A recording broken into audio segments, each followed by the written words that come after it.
Hello, everybody. Thank you for joining us for another exciting adventure of Nephilim. Another exciting episode, I should say. We are live from the apocalypse. We are a tabletop RPG actual play channel where we stream mostly tabletop games for charitable causes, aid organizations, nonprofits, and the like.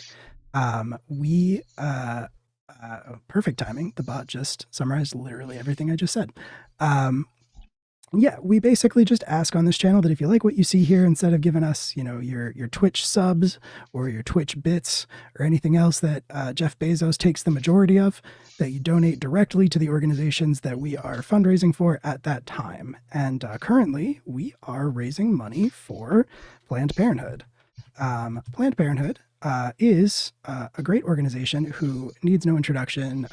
They do incredible work with reproductive rights, access to abortion, sex education, and for a lot of for a lot of women and also men in the United States, it is their only access to healthcare that they even have. So the organization is incredibly important. And yeah, if you like what we're doing here, maybe give them your money instead of us because they deserve it a lot more. Um, and yeah. So yeah, we are an actual play channel. As previously stated, we raise money for charity. If you do donate, you can choose to give one of these players who are attempting to survive hyper-capitalist space future advantage on one of their roles. We play the Impulse Drive system, which is a powered by the apocalypse setting, and it has an advantage mechanic. So if you donate, name a player of your choice, and they get advantage. And then you will see this little number next to their head change, like so, to indicate that they now have it.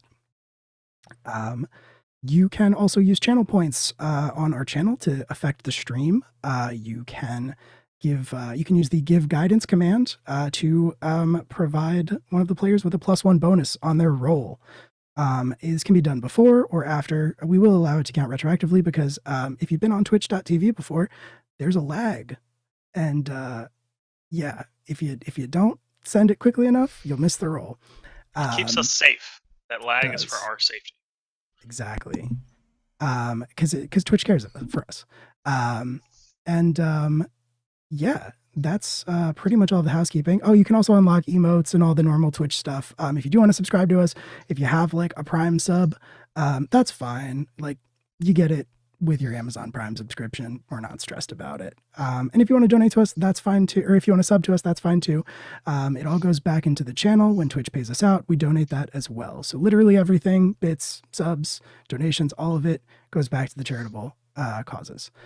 So yeah, that is what we do here at LFTA. And thank you so much for joining us. With all of that out of the way, let's talk about our characters and meet them. Last session, we were down a couple people. It was sort of the Ellis and Maeve sideshow. And there were a lot of feels. There were a lot of tense moments, but mostly there were feels. And so let's start with the two players who were absent last time. Della, would you care to describe Jaxper Sim? Jaxper is a early 20s, maybe late teens dude, very lanky. One of those guys who is just very lanky, very, very skinny, always looks kind of pissed off. The kind of person who's about 2 seconds from starting a bar fight at any given moment. He is the Tempest playbook, which means that he is the playbook that is most likely to start a bar fight at any given moment. And you say that from experience. I say that from experience, having used this character to start bar fights at any given notice. I mean, were you using him or was he just speaking through you like a vessel? I have never started a bar fight. So yes, it's that one. It's absolutely that one. It's that one, definitely. Tayo, can you tell us a little bit about 2019 15-R? Hi. 2019 15-R Formerly Karis Mori, is a disgraced ex-member of the Shinshoku, who are a shadowy pseudo-governmental organization. Uh, and now that I'm no longer a part of that organization, I don't know who I am anymore. You got a lot to figure out about yourself. Yeah, don't we all? Hmm. Okay, well, that feels personal, but okay. Uh, Rouge, would you care to describe Maeve? Would you care to introduce us to Maeve Delaney? Yeah, so Maeve is another one of the youngins on the ship. She is young 20s and comes off somewhat sheltered and naive despite being the person who's been on the Nephilim the longest since she came straight from her home in a smuggler's colony of Mars. But she is very determined to get back their erstwhile captain who has been missing for the entirety of this campaign, and nothing and no one will stop her in that thing. And she is going to, if it means she's going to have to learn one of these days how to use a gun instead of just hitting people with her wrench, one of these days she will figure that out. But it hasn't happened yet. Is the And she is the intellect playbook, as she is the ship engineer, medic, pretty much whatever you might need that doesn't require you to be able to do things like start bar fights. And I was going to ask, does the intellect playbook even come with a gun option for your gear list? That's a good question. I think like technically I Okay. can. It makes sense that you would not, though. Like, yeah, so like I can, it has the guns on there as an option. Maeve has just literally never gotten one. She does have the EMP grenades though, so she does every once in a while pop out a grenade, albeit not of the boom and firing There it is. variety. There we go. And last but certainly not least, Ellis Red Eye Maldonado. You can call Ellis least if you'd like. He wouldn't mind none. Ellis is the resident bounty hunter for the Nephilim et al. Crew. Ellis Red Eye Maldonado is a world-weary former security agent, former Pinkerton, former criminal, returned home to Earth recently to wrap up some loose ends, it seems, and try and find, as mentioned, our long-missing beloved Captain Grace. A surly gun on a stick in many ways. Ellis is our other rough and tumble member who's likely to start a bar fight, but for entirely different reasons than perhaps Jasper might. And has, numerous times. I feel like the pattern that Ellis has been displaying, and like especially last session, because this literally happened, I feel like Ellis wouldn't be so much likely to start a bar fight as Ellis would be likely to antagonize somebody else into punching him first. Yeah, that's probably most accurate, right? Legal deniability, and then he's the most likely to bury that person out back of the bar after the bar fight goes badly for them. Well, you can't argue with that. Yeah. Because that almost happened last session. Anyway, it's fine. It's all fine. So yeah, obviously a lot happened last session. But to touch on just a little bit of it, Maeve and Ellis were able to, were attacked, and were able to glean some information from said attackers. You don't have a lot to go on, but you do have a little bit. And then Maeve took a turn for the worse health-wise, and was not feeling so well when we left off, which is something that's been happening to Maeve recently. But for most of that session, Jaxper and 20 were nowhere to be found. And there's very good reasons for that. And we should probably start right there. So 20, you had accompanied Ellis to the Spyglass, which was a fancy whiskey bar down by the river in San Antokio. You went there because this is the known preferred drinking hole for Kaori Izumi, who is the current head of security for Zone Beverage Co.'s efforts to set up shop here in San Antonio. And it did not go great, at least not for Ellis, because as Ellis was questioning the bartender, Kaori Izumi showed up and pointed a gun directly at Ellis and demanded to know who he was and why he was asking questions about her. They stepped outside and had a few words with one another, and Pertinently, no one got shot. Surprisingly. That is pertinent information.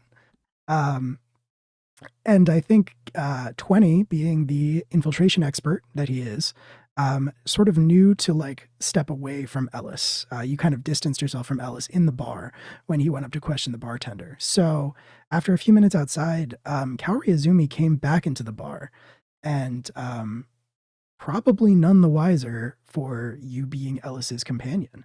Kaori Izumi, in both of these instances, when you have seen her, she is an intimidating looking woman. She is just shy of 6 feet tall. She has jet black hair that is all sort of swept over towards one side. It's fairly short, but it's all swept over towards one side, and sort of in a modern fashion that you don't see much here in San Antonio. She sort of has like different symbols shaved into the sides of her head. She is wearing a very sort of loose, almost reminiscent of like a zoot suit, like dark blue affair with like a cowboy bolo tie. You're not sure if it's ironic or not. That's super hot. Mm-hmm. And when she came in and she pointed the gun at Ellis, she had her jacket off, and you could see that she had a shoulder holster with a sidearm. So you're aware that that's a thing. And she came back in from being outside talking to Ellis and sort of stomped up to the bar. You can look around and see that there are some people here who are looking alarmed, but they're mostly the ones sitting at the tables or the booths. The people who are at the bar, who you would assume are the regulars, studiously ignore her. They try not to make eye contact. They try not to acknowledge her. They try not to draw any attention to themselves. And you get the sense that this is maybe not an irregular occurrence. And so, yeah, you watch Kaori Izumi sort of make her way back up to the bar, where the bartender comes over without her even having to order, sets a glass down in front of her, pours whiskey from a very up high, from one of the top shelves. So you know it's expensive. It's the good stuff. And you see the bartender suppress a grimace and says, rough day, Mrs. Izumi. And she says, you could say that. Thanks, Roger. I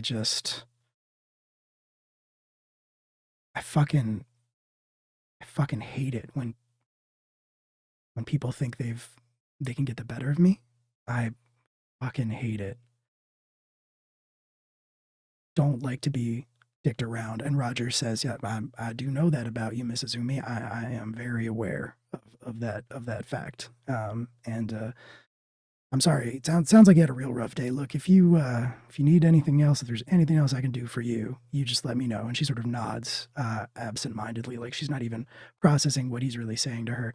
And he steps away, but sort of keeps an eye on her. Yeah, just fucking grip it and rip it, baby. Slop that He's got down, a dude. donation. Shit, yeah, dude. Crack one for the big boy. Cheers. Thank you so much for your donation. If you would like to give advantage to one of our fine players here, you can put their name in the chat, and it will be so noted. Otherwise, I don't know. We never really discussed it. Maybe we could do like a community pool or something. We'll see. Yeah, team advantage. Or maybe Ooh. I get it if they don't specify. Maybe I get it and I can like give it to one of the people you're fighting. I hate Don't be a that. monster. I don't What? like that No. idea. What's Yeah, wrong veto with you? that. I I mean, mean, it'll make the game more interesting, so there's that. there is That's that. fair. I don't get. That's a way to I solve don't. power creep. You don't get That is a way to dice. solve power creep. I know. I don't get dice. I was thinking I could just spend them for moves, like whenever I want. I can already kind of do that. It doesn't matter. It's fine. We'll figure it out. But anyway, 20, you absolutely see all of that go down. What did you come here in a disguise? Is worth asking. You and Yes. Ellis came here under the pretense of being a couple. But are you Specifically, disguised? I was dressed as the woman who Arnold Schwarzenegger disguises himself as in Total Recall. All right. Very good. So yeah, she does not really take notice of you. Are you just gonna stay here and keep an eye on her? Is there anything else you want to do? I would like to slip a drone in her pocket. I am shocked. Very shocked. I'm very shocked. Okay, cool. You can absolutely do that, and it's just gonna be one use of your micro drones, which you actually just do it once. Yeah, you just have to discharge it. So you're gonna remotely spy on a location, I assume. Yes. Cool. Roll plus calculating, and you're gonna discharge that move. So it is spoken for the foreseeable future. Okay. +1, 2d6.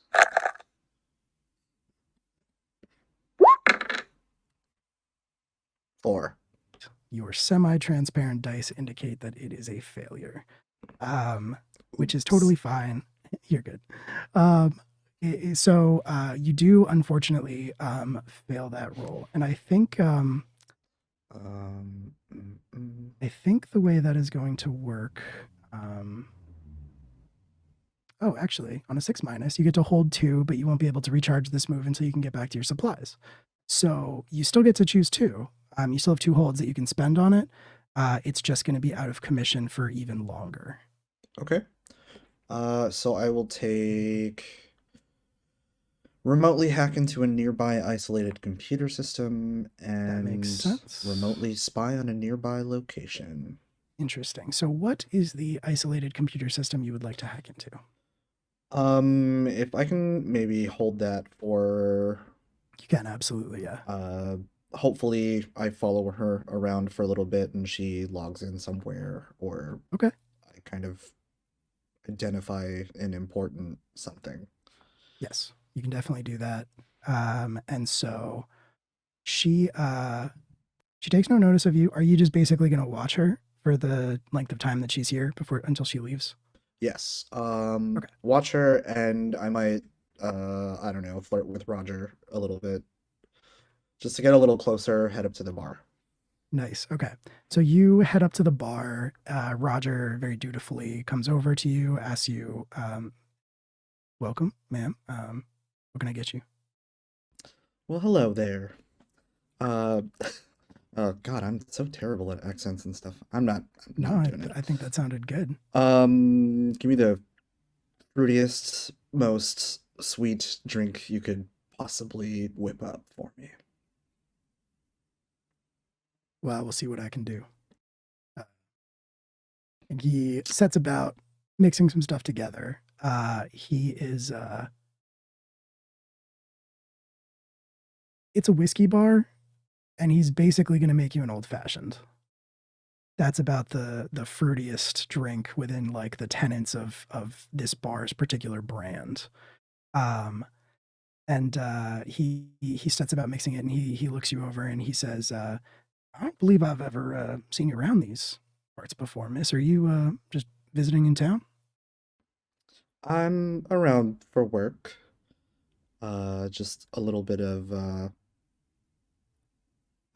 I'm here for training. You become aware from your extensive infiltrator training that Kaori is listening in. She's eavesdropping on your conversation, even though she's very dutifully sort of like staring straight ahead. She looks down at her drink every so often, but she's definitely like eavesdropping on you. And he says, "Oh, training. All right. Well, for any particular line of work, I hope you don't mind me asking, but gets a little boring around here. We mostly get regulars. Never sad to have an opportunity to speak to somebody new. I'm in the beverage industry, nothing quite as large as Zone, but we can certainly hope for the best. You hear Cowrie snort, like derisively, when you say that you are also in the beverage game, but not near the size of Zone Cola. She kind of like, Something to say, love. no, little professional advice. Set up shop somewhere else.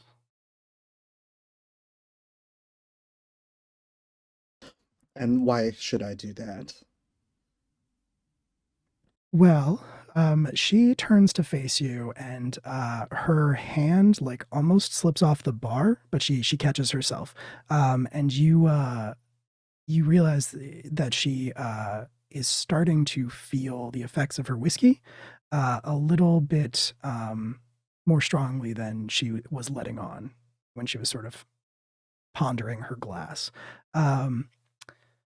Yeah, so she turns to face you, not in like an aggressive or intimidating way, but she sort of leans in and she says, because this is or will be soon zone territory. And I'd hate to see your little business venture fold before it even gets off the ground. I'm open to switching sides. I'd rather be on the winning team. I hope you don't think it's quite so easy to obtain a position with the largest beverage manufacturing corporation in the system. Oh, not at all. What might it take? She looks at you for a second and she laughs. You don't know if it is like the drinking or what, but she seems genuinely sort of charmed by your response. And she says, well, you are interesting, aren't you? I admire that level of aggression, I suppose. I am going to down my old fashioned all at once. Okay. And ask Roger for another, hoping to get him to turn his back. Yes, he does so. He turns his back to make you a drink. Okay. I kind of like lean in a little bit to like whisper into her ear, also to obfuscate myself as I attempt to sneakily dose her drink. Okay. All right. Choices.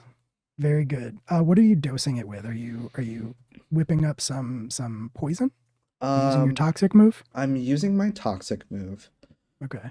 I would like it to heighten all of her emotions for the next hour. Okay. You sure you don't want to just slip some milk into her drink per the last suggestion in chat? Oh God, I didn't even. It'd be pretty gross. Wait, no milk. We don't. No. No milk? Mm-mm. Okay. No milk. You're gonna have to use that vial of milk eventually. It's gonna go bad. Wait, I have a vial of milk? When did I get that? You've always had it. No, sorry. Oh. I'm just being silly. I'm just being a little silly. Sorry. No, you're fine. You're fine. So you're using toxic. Are you trying to like incapacitate, remove the target's inhibitions? Yes. Okay. Cool. Yeah, you can do that. So you're going to spend a use of your move. You're going to remove the target's inhibitions. How long do you want that to last for? An hour. An hour. And do you want it to leave no trace, or have an extra effect? Or yeah, those would be the two that would make sense in this context. Yeah, no trace, and it will be ingested. Okay. Perfect. And you are going to need to roll to slip that into the drink, though. I am going to need you to make, let's call it act quick. So roll with slick. Woohoo. I'm good at that. You are good at that. You're good at calculating too, though. 2d6 plus. Hey, okay, cool. 10. 10. Perfect. Okay, great. Yeah, that's going to be more than enough. You do it. You just do it. Good job. Sweet. You were able to slip this in. So I imagine you sort of are like having your nanobots make this on the fly. I think that's how we normally play your toxic move. Do you want to describe how that works or what it looks like or anything like that? So as I'm leaning in and I whisper to her, you have no idea. There is I guess like a cicada boring its way out of my palm. Mhm. And I sort of just kind of like set my glass back down, slide it over a little bit, and as I am trying to be sneaky, it kind of just like spews it out. Oh, it's cicada milk. That's still milk. So Sure. everybody's happy. Ugh. So everybody's happy. That's a call to compromise. Cicada milk. Cicada milk. How much So do I have to you, donate to ban a phrase from the game? which phrase would you ban? Cicada milk? Don't worry just about want it. to strike it from the record. So stricken. I wish any of us had that power, but it's just Yeah, out of wouldn't my it? hands. It'd be incredible. I think we wound up relinquishing that power when we made cockport a thing, and Oh, that is despite the fact that true. Will Malkus really, really didn't want us to do that. Yeah, it's a Cockport. deal with the devil kind of a thing. Yeah. Because we created cockport, now we have to live with cicada milk. Yep. It is the only emote we literally can never add to the stream because Twitch will ban us. Yes. Yeah. Yes. So But I it's guess still in the dream of Discord, what so it lives on. it's still in the Discord. If you want to see it, Further reason to join our you can- Discord. Yeah, Just Use that for I really want to see cockport the. Everywhere Let see the you that join. cockport cockport stay emote. for the community. That's You right. can join our Discord server. There you go. There you go. Plug accomplished. You It's what I'm here for. you drop that poison, you drop that toxin into her drink. She does not notice it. As far as you're aware, nobody notices it because you were super slick. And she continues to sip at her drink. Roger turns around with a glass in his hand and he sets it down in front of you on a cocktail napkin. And you can kind of see through the bottom of the glass that there is something written on the cocktail napkin. I will. I'll lift my drink, grab the napkin, and I guess like dab my nose, Okay. face with it a little bit, and ask for the facilities. Okay. Yeah, Roger, actually, I think you asked for the facilities, and I think Roger turns to answer, and Kaori already does it. She like points towards the back. You can already sort of see the beginnings of the toxin taking effect as she is slurring her words slightly. But to the casual observer, she's obviously just wasted. Super wasted because she's flirting with Arnold Schwarzenegger in a Robo Woman suit. It's just so specific. Right, but that's like that's exactly what I'm. Yeah. I know, it's like you read her mind and knew exactly what she was most interested in this world. It's amazing.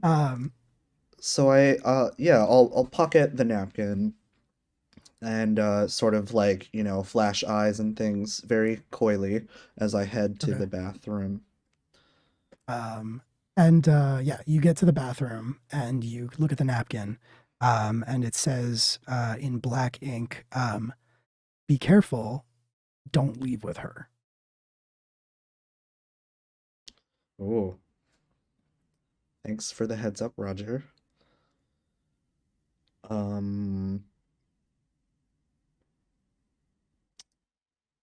Can I like kind of peek out and see what she's up to? You can. In the time that it took you to read the napkin, like get to the bathroom and read the napkin, which is not much time, you can see that she has like moved on to somebody who's sitting on her left. It's like this couple who are very clearly on a date. Two very nicely dressed men. They look like they have money. You would guess probably both of them late 30s, but they look very clean cut and very put together. And they both look like this is the last thing they want to be dealing with at this very fancy whiskey bar that they came to on a date. And you can't quite make out what it is she's saying, but she is speaking to them very loudly and very animatedly. And Roger is standing next to her in that way that bartenders do, where they're like, oh, I'm going to have to do something soon that I really don't want to do. Perfect. In that case, can I kind of group message everyone and let them know that she's in a vulnerable state and I could probably get her to go anywhere I wanted her to? You can send that, but you do not receive a response. Drats. I wonder what happens if I try to take her to our space B&B. I mean, you could try. Please don't do that. Please don't do that. You're supposed to be good at this, man. please don't do that. Well, we're not necessarily trying to take her out yet, or at all. No, but you also don't want her to know where you live, because then she could figure out who you actually are. But as you're sort of deciding what it is you want to do, she starts talking a little louder, and it's because Roger has like sort of stepped in. You can see that he's like sort of leaned over the bar and he's saying something to her. He's trying to be discreet about it, but she is not making that an option. She has like taken a couple steps back from the bar and is basically screaming. And she said, listen, Roger, what did I tell you? I don't like to be fucked with. And I think you are fucking with me. Just like that guy, just like those fucking assholes on Takamagahara, think they're better than everyone, think they can decide who lives or dies. And not me. Not me. I decide. And Roger's like he's just trying to pacify her. He's ma'am, look, Mrs. Umi, I understand that. You and I have done this dance a lot. Why don't you just call it a night, go home, sober it up, and you can come on back when you're in your right mind, shall we say. And she like looks at him, kind of very unsteady on her feet, and she says, everyone's gonna pay. Kamagahara, that asshole, and she points to the door, and you can only assume she's referring to Ellis, and those assholes, and she points up, presumably to Takamagahara too, and then she points at Roger and she says, and this asshole, I'm out of here. And she very unsteadily leaves the spyglass. You can try to catch up with her if you want, but you can also just let her go. I'm going to try to catch up with her. Okay. She is out the door, sort of standing on the sidewalk. It is nighttime, and the lanterns along the river are lit. There are lots of people around, just sort of taking a walk. She is in the process of putting the jacket of her suit on when you walk out, and she spots you, and she like scoffs a little bit towards the bar, like not towards you. And she says, hate this fucking town. This place is a shithole. I'm so much better than this, and they don't know it. They haven't seen it yet, but they will. And then I'm out of here. First chance I get. First promotion that comes my way.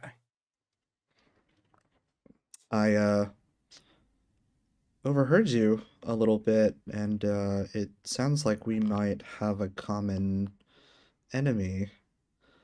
Uh, I point up. They, those fuckers. I really thought you were gonna Yeah. say me for a moment. Was I very did too. ready I for thought you were you, gonna like, say Ellis. I'll help you hunt Ellis. Those fuckers tried to revoke my vendor license. What did they do to you? All right, but get this. Do you have somewhere to be? Do you want to walk and talk? Let's walk and talk. Sure. And I kind of like slip my arm around her, and then I'm going to Yeah. turn to Ellis and kind of like, Ellis Not is there. long gone. wait, what? I I'm thought he was still out. super not there. No. Ellis didn't come back into the bar. Ellis and Cowrie left the bar, and then only Cowrie came back in. It was basically the way it worked out last week, so that neither of us got shot dead in the street. And also because you and Ella weren't here. But yes. Yeah, fair. Yes. There was Um, not a gunfight in the street. It was just Cowrie threatening Ellis and Ellis being like, this woman is threatening me. This woman is threatening me. Her name is Karizumi, and she's threatening me. all right. Yeah, I made sure everybody knew. Yeah. Yeah. I wanted to start shit. In that case, I will discreetly message everybody else and let them know we are on the move. Okay. You're keeping everybody up to date, but it's a little weird that you're not getting replies. You don't really know what everybody's up to, but like not even acknowledgement is not, it doesn't make you feel very secure. But yeah, it's good that you put your arm around her because she is not in a state to walk by herself at this point, and you kind of end up supporting her. As she is talking, her speech is just decaying more and more to like the level of, where your toxin is supposed to get her. So as you're walking, she says, like, listen, get this, okay? I was born there. I was born up there. My parents lived there, but we weren't citizens. No, not at all. So what did I do? I joined the orbital defense. I wanted to earn my citizenship, and I worked for those fuckers for years. 10 years of my life I gave them. And what did they do? They discharged me 1 month before a threshold. If I hadn't done that, I'd be a citizen by now. But no, not me, not Kaori Izumi. We should make him pay. Yeah, I mean, they should pay. They should pay. But I mean, that's what will we do? What, like, it's Takamagahara. Well, you must have a lot of dirt.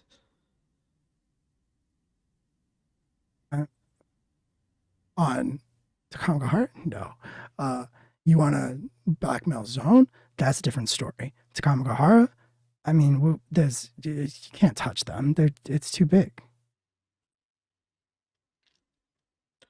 I might be able to help you.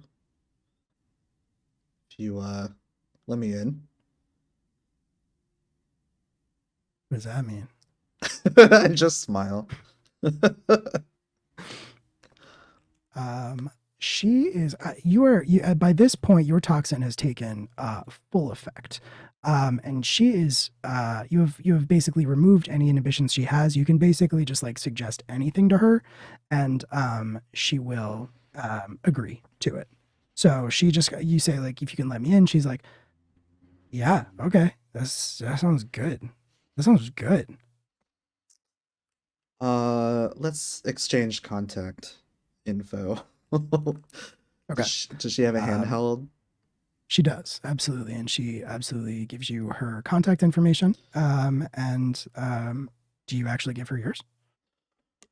I will act like I'm putting it into her phone, but I think it's probably also fair to say that like 2019 is probably very versed in like spoofing information like that. Like you can kind of like whip up a fake. oh yeah. No, actually I have a an already prepared Spoogle voice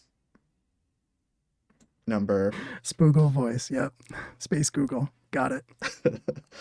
um, Um, and yeah, the uh, equivalent. yeah, yeah. Okay. You exchange contact information with Karizumi, and are you just kind of leaving her to to get home safely? If I can kind of like break the mood for a second because it's been Mm-hmm. more than a minute. Mm-hmm. What the initial like I guess job was with Zone and Cowrie. Yeah, so the initial job was just to get Zone Beverage Co. out of San Antonio. Marcus Pike's suggestion was that Takamagahara has a vested interest in San Antonio remaining independent because it is the like spaceport hub of the orbital platform. So sort of like customs, everybody has to pass through San Antonio if they want to get to Takamagahara too, and vice versa. So that's the reason why San Antonio became this sort of like San Antonio amalgamation of the two cultures. And if Zone Beverage Co. controls it, Takamagahara has a lot less control over what happens here. Um, so Marcus Pike was basically like, maybe you should find a way to pit them against each other, or at the very least, give Takamagahara an excuse to officially like make a move against Zone. Okay. But yeah, so you can change that information with her, and you can put her in a cab if you want to be responsible. I'll do that. Okay. But I guess actually while I have her device, can I use that to, I don't know, launch a cyber attack against the Shinshoku perhaps? Or Against the Shinshoku or I guess just, I don't know, Taka. Zone. Well, yeah. Oh, because she's not affiliated with Taka currently. She's ex Orbital Defense Force, and she wasn't very high up in the ranks when she was discharged. So you could maybe access Zone info from her device if you wanted to, but not Taka info. Right, but she worked for Zone, didn't she? Yeah, she does work for Zone, but she like hacking into her device won't give you access to Taka stuff. Well, It'll only give you access to Zone stuff. it won't, but it might put them on her, and Oh, I see what you're saying. You want to hack into, you want to try to attack Taka I want to and fail on incriminate her. purpose. Yeah, you want to incriminate her. That makes sense. Okay, got it. Smart, very smart. Yeah, you can absolutely do that. You're trying to fail, so I'm not going to make you roll for it. You can just kind of do a mediocre job and like try to I don't, how like deep do you want to go? Like how much trouble are you trying to get her in? Um, let's just do something light and surface level. I Okay. kind of want to like feel out how they're gonna respond before they do anything crazy. Yeah, absolutely. So I guess I'm just messing with her device and letting her know, hey, I'm gonna call you a cab. You don't seem very okay right now Sure. as I'm cyber attacking. Yeah, you target like the server of their like I turned all of their traffic business. lights off. All right, sounds good. You temporarily you use Kaoriazumi's device to temporarily turn all of the traffic lights off in Takamagahara 2, and then you give the device back to Kaoriazumi right as one of the like self-driving cars pulls up to your location, and you like load her into it. You already put her address in the app, and you can like send her on her way. Yeah, and I'll just quick smooch on the cheek, and I'll see you soon.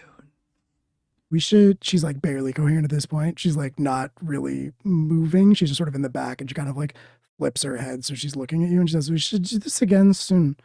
And then the car like drives off. Yeah, as soon as she's gone, I just you release the facade of the woman, Arnold Schwarzenegger in a woman suit. Yeah, yeah. I Yeah. duck into an alley and remove the Right. the helmet. Yeah. Okay, cool. You do that, and yeah. Meanwhile, while all of that was going on, Jaxper, Yes. it is morning. Sun is coming up. And you are startled to discover your eyes sort of slowly open as the sunlight hits you. The warm San Antonio sunlight hits you. Your eyes start to open, and then they are wide open because you are in an alley on the ground, leaning against the wall. And a few inches away from your right hand is a piece of rebar about 2 feet long with blood on the end. Okay. I am going to. Whose blood is on that rebar? Is that my blood? Is it my blood on that rebar? You don't appear to be bleeding, but as you are like looking around, you do hear sirens. Oh They shit. sound kind of far off, but getting closer. Hey, did any of you assholes have the backups for the last, like, 3 hours? I'm asking my friends. You do. My brain friends. You reach out for your brain friends, and you hit a wall. Oh, that's deeply not good.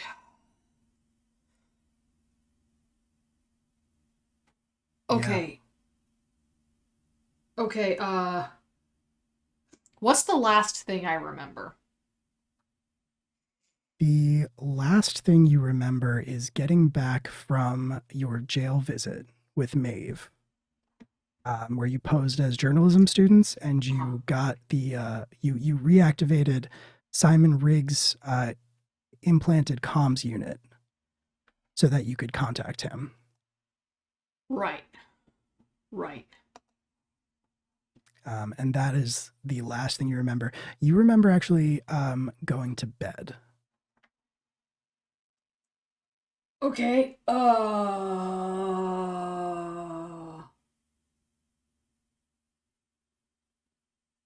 I'm gonna check and see if this is my. So I'm assuming that my blood, because it's so doped with nanites, is something that I can ascertain. So I'm gonna check and see if this is my blood.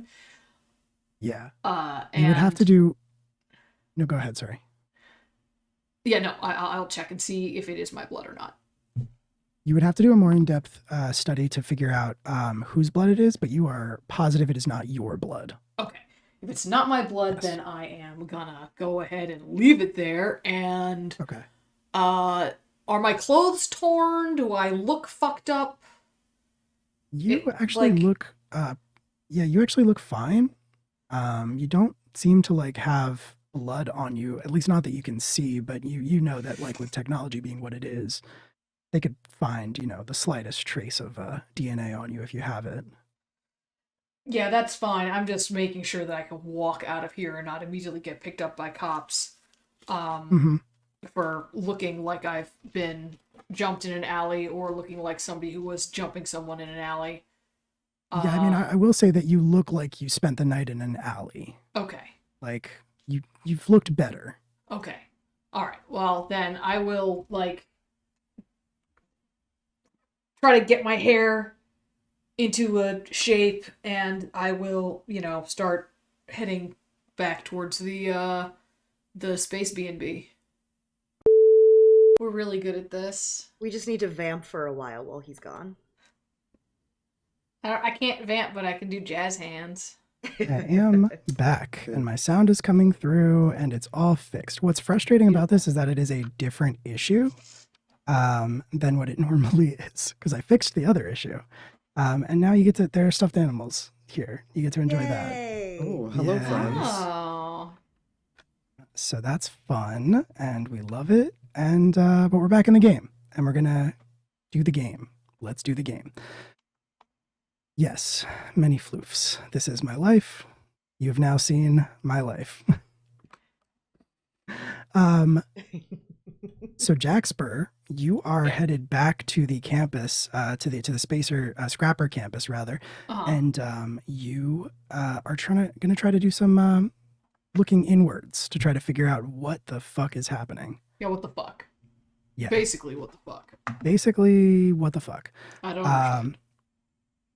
So I think actually in order to do that, you're going to need to sort of break down what is essentially sort of like this firewall. You don't know who put it into place, but you didn't. It was not you. And that's frustrating, first of all. So I think what you're going to have to do here is oh yeah, I think we're doing an abyss move. Dope. I think you're going to have to stare into the abyss. Okay, alrighty. Roll plus alien. Let's roll plus alien, man. Let's do it. That's 2d6 plus nothing. Dope. It's a 6. It is a 6. That is unfortunate.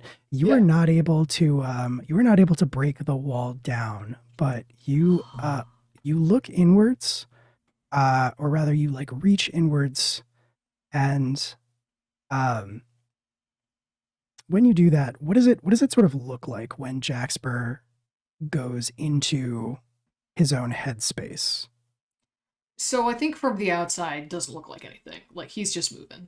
I think internally his experience,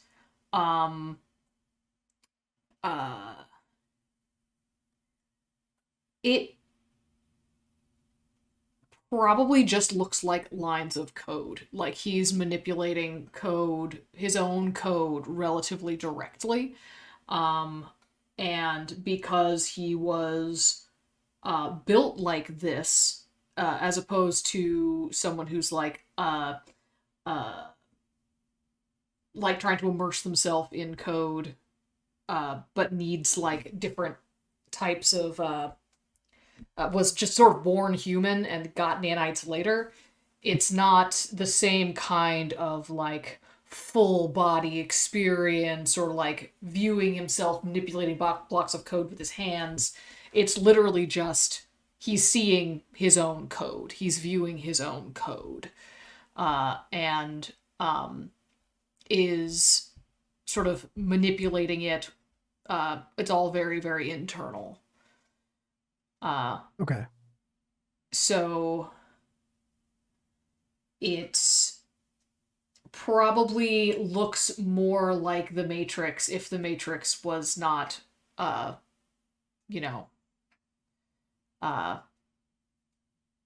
was written in a programming language that humans could understand. Absolutely. Okay,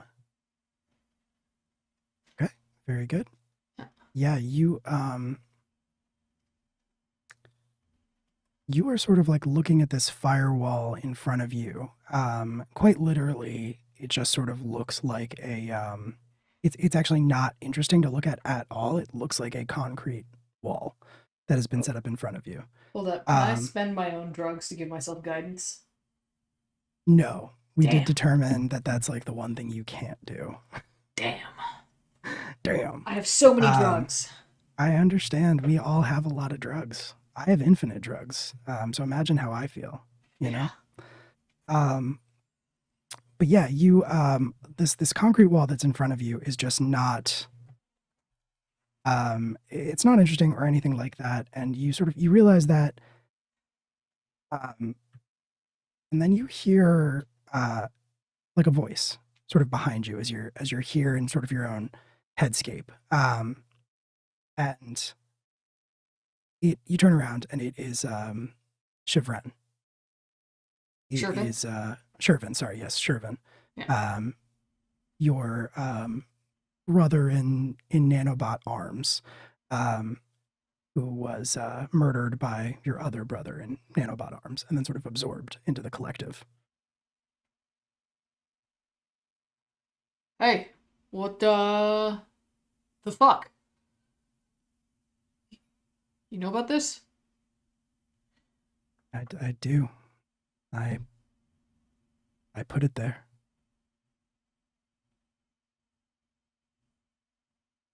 Yeah, okay, what's it for?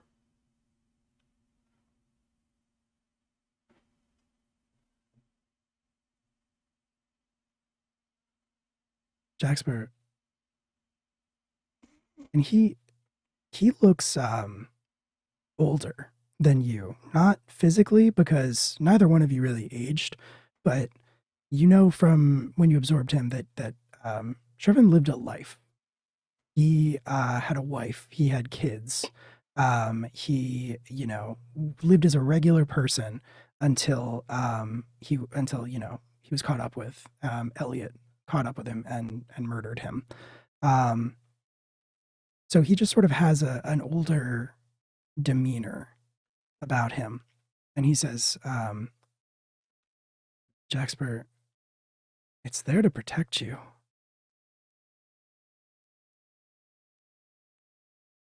Okay, from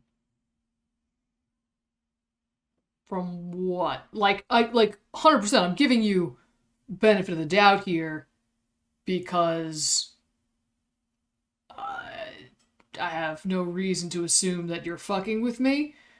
So what are you protecting me from here? We were experiments. We were the only ones who survived an impossible procedure. And there are 4 of us in here, Jaxper.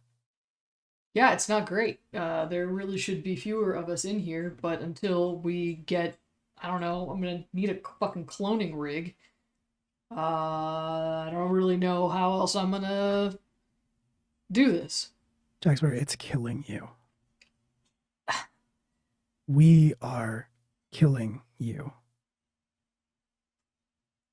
Yeah, a little.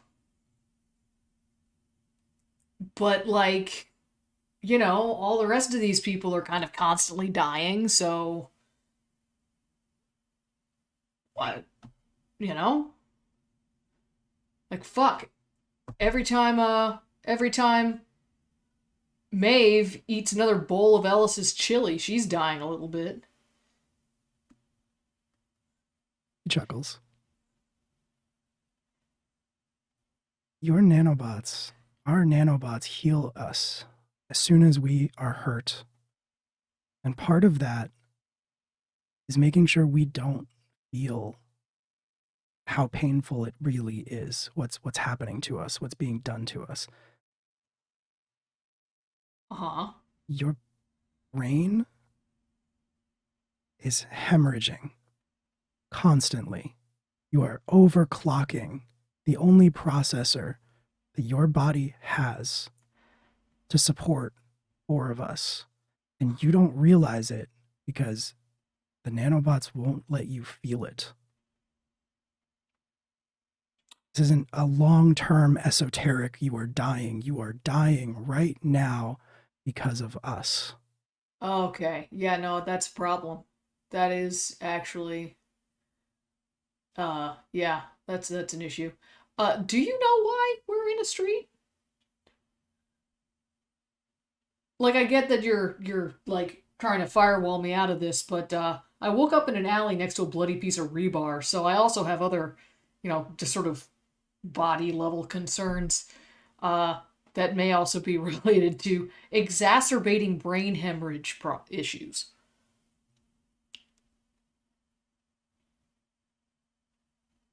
You really want me to say it? You already figured it out. Did Elliot fucking take over my body like a big fucking douchebag? So you figured it out. God damn it. That answers that question. I was fucking afraid of that.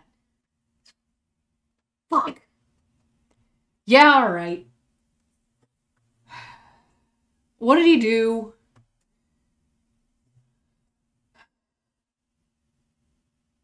Well, there. You hear like a disembodied chuckle of a voice that you recognize as Elliot's, and he says, "Well, they won't find a body." You eat somebody? Your body, Jaxper, just doesn't produce enough bioelectricity to power all of our nanites. Oh my god, you made me eat somebody. Oh. Shervin, like sort of like twitches his head a little bit and like squeezes his eyes shut, and Elliot cuts off mid laugh and he says, I'm sorry, this is hard. This is harder than it's not easy keeping bay. Who? Elliot. Oh, sorry. Sorry, that was Shervin talking. That was Shervin talking, yeah. That was Shervin talking, sorry. He says, Jaxper, this, and he points to the wall, this isn't to save you. This isn't to stop you from dying. I can't do that. This is to stop Elliot from getting out again. That's what I can do. Yeah, no, thank you. Cause yeah, that needs to happen. And I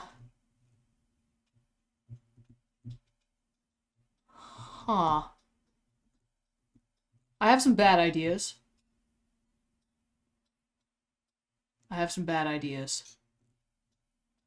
A lot. Idea too. Okay. He reaches out one hand and puts it on your shoulder and he says, let us go. Jaxper, I know you're hanging on to us so tightly because we're family, we're brothers, we are, and I would never claim that we aren't, Jaxper, but it's not worth you dying. Just let us go. I'm fully going to...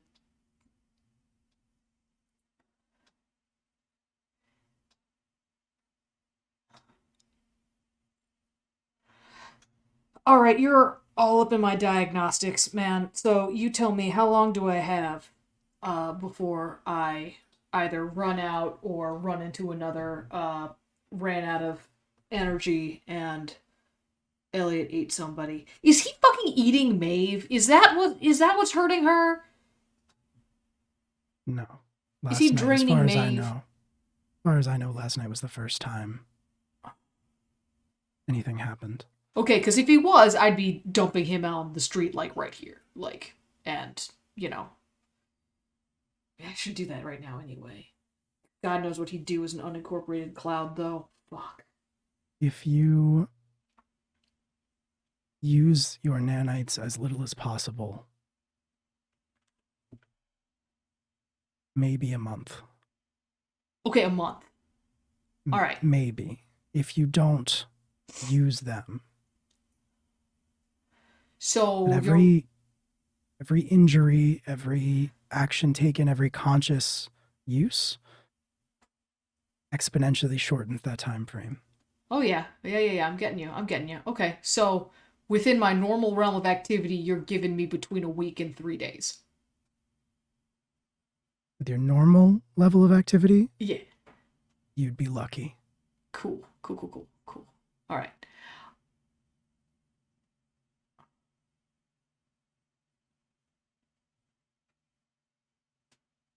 I will calm my proverbial tits. And if I cannot figure out a solution for you, within a time frame to be unspecified, where a motherfucker behind this wall can potentially access our records,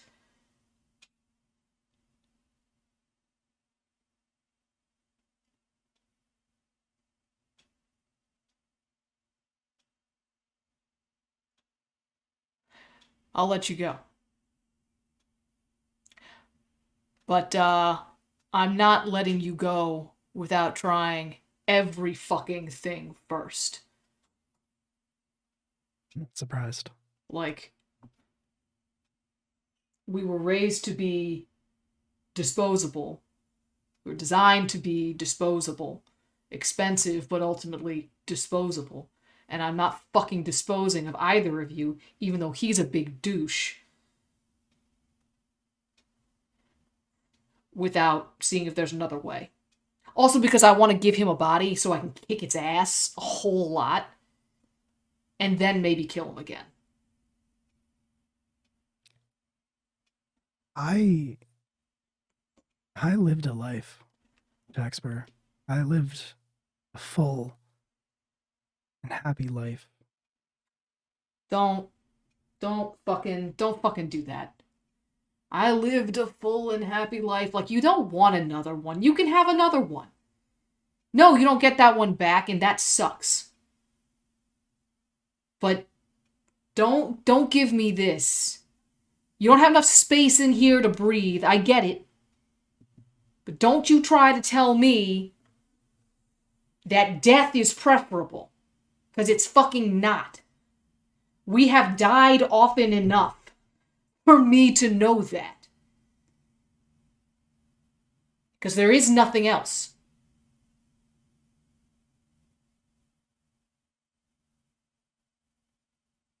He looks back at the wall and he says, I have to go. I love you. Thank you for this. I love you too, brother.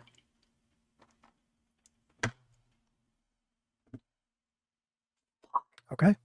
Yeah, at this point, Jaxper actually, like, physically walking down the street, possibly walking in, actually probably still walking down the street. This probably happened in about, like, 5 to 10 seconds in real time. Mm-hmm.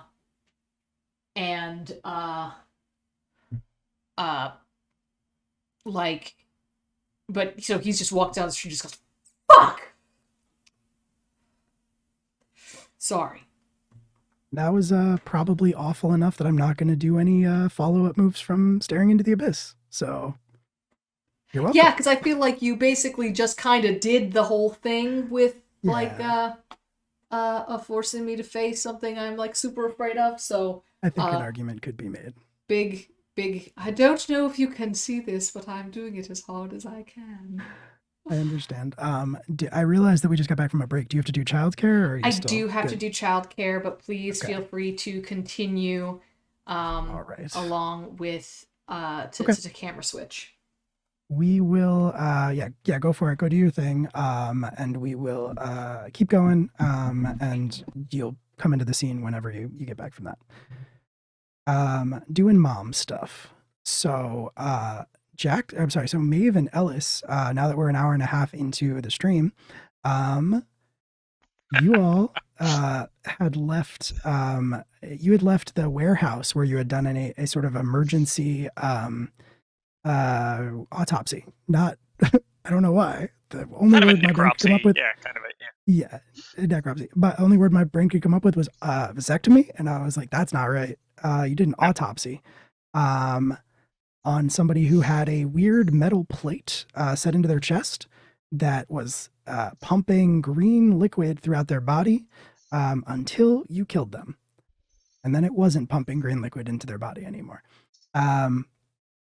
And Maeve, whether or not it was because she is not used to dealing with dead bodies or has a weak stomach or you don't know, got sick, got dizzy, and experienced some strange visual distortions where it seemed for a second like she was back on Mars. And I think you all, both of you, return after this very, very long night. You return home. You, Ellis carrying Maeve, who has gotten sick down the back of your coat, as we previously established, where 2019 has also returned from your shenanigans and was waiting for you, essentially.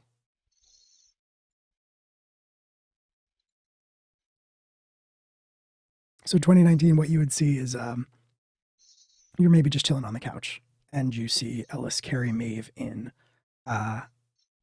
that's the first thing you notice. The next thing you notice is that Maeve is making these sort of very soft, like noises of discomfort, much like a pregnant woman sitting down at a computer to do a tabletop RPG. And Ellis, you see Karis sitting on the. I'm sorry, you see 2019 sitting on the couch. I'm so sorry, I didn't mean to dead name. Yeah, I would probably bring her in 2019. and try and sit her down as gently as Yeah. possible. Ellis, what did you do? What do you mean? What did I do? I didn't make her sick. Well, what's going on?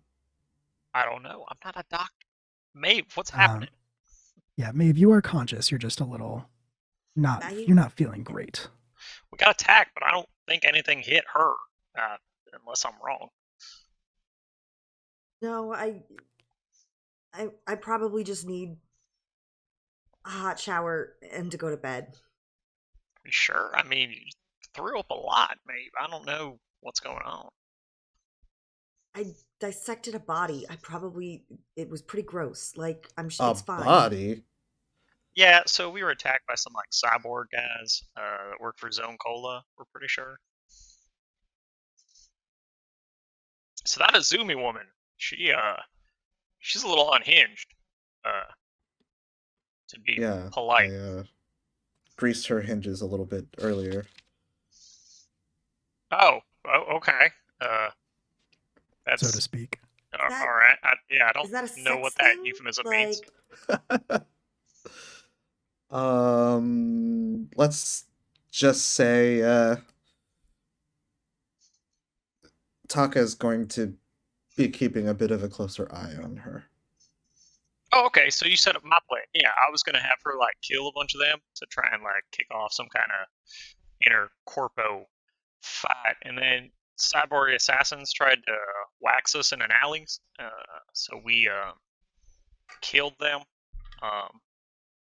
And then may have cut one apart, which apparently made her quite unwell. Yeah, don't forget, Ellis, you might want to wash that jacket. I don't know if you've noticed the back of it yet, but yeah, he will hose that off like in the shower. Mm-hmm. Yeah. It comes right off. It was a very nice coat. Why is it green? Why? Oh, that's their blood. That's not the puke. They had like green goo in them. Yeah, which Maeve was able to determine was a very like potent combination of like steroids and adrenaline, essentially, but not anything. Yeah, but not anything beyond that.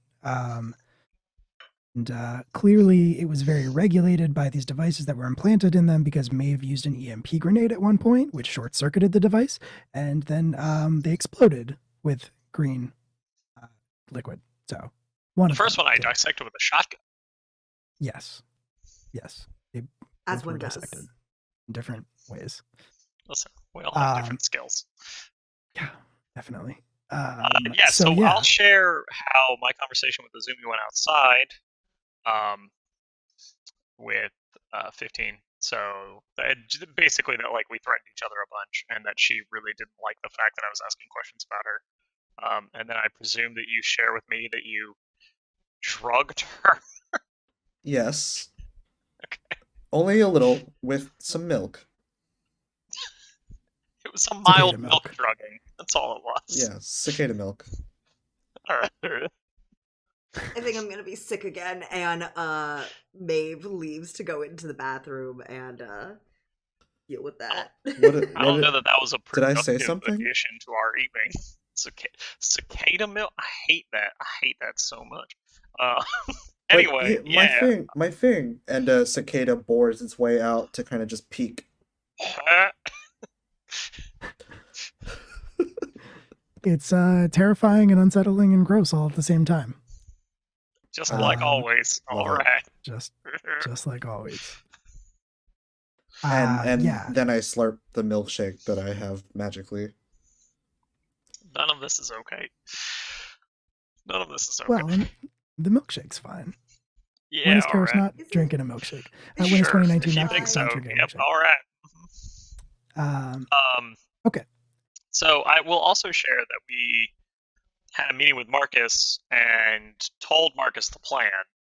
So Marcus is at least on board with trying to kind of set up Izumi. So we should probably shoot him an email or a Snapchat or something to let him know that things progressed faster than expected. Much faster.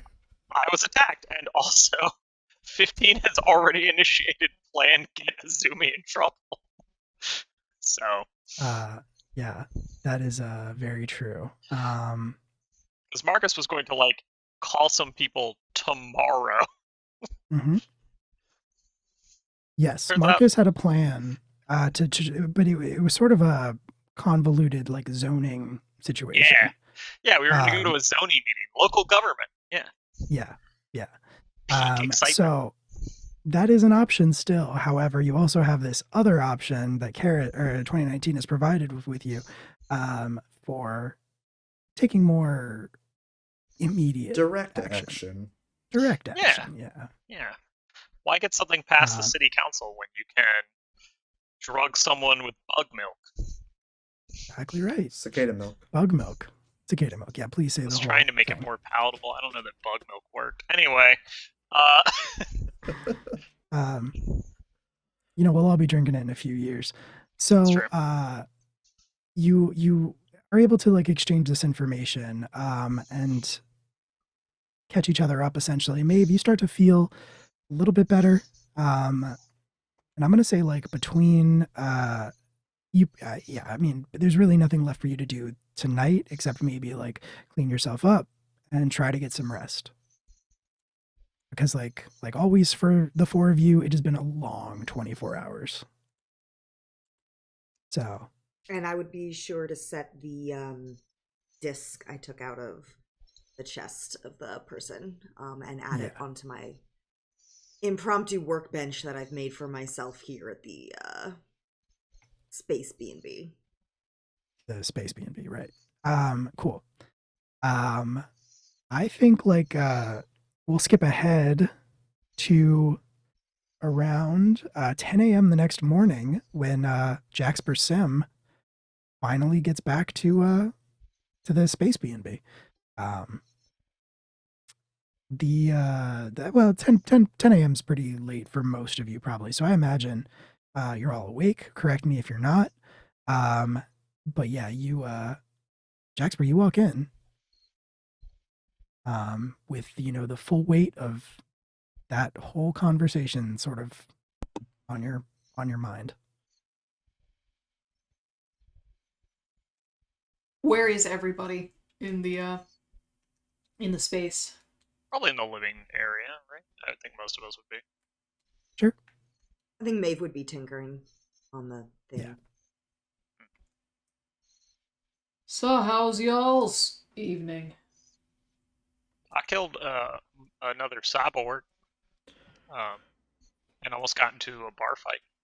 So Like cyborg like me or oh no, with like the 12? bits on the outside, like outside bits. Yeah. Oh, okay. Okay. Cool. I initiated corporate warfare. Dope. Good job. Staying on target. I love it. Maeve, how about leans you? out How of you her doing? room and is just like, I dissected a body. Cool. The aforementioned cyborg. Yeah. Oh, you still got it? No, Parts we of had to it, leave and that. her head just like goes back into her room. Cool. How about you? Oh, I'm Next, fucked. next. Oh, Okay. I'm fucked.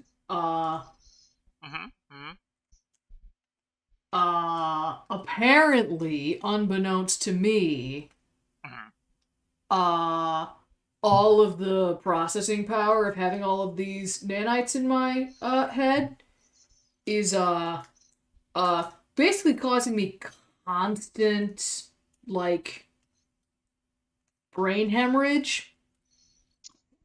Oh, And alright. Oh. if I don't use any but the background like nanites, I probably have a month to live. So that's cool. Before I run I run out of me. And if I fuck up too bad, Elliot takes over and he sucks. Oh, well, Oh. that's no, we don't like that. Yeah, so I found out about that because apparently he did. He did do takeover. He did what do happened there? takeover. Oh, he did do takeover. He ate a guy apparently. What? I don't know. I can't Elliot access has- any details Dave's- because if I try to access him, it just isn't gonna work Very very head good. just like leads out of the room, and I'm like, you ate someone? So you've got like a cannibal Johnny Mnemonic thing going on? I don't think it was with my mouth parts. Is that better? Yeah, as the person whose mouth would have been involved, yes, it is absolutely better that I think that is how it went. All right.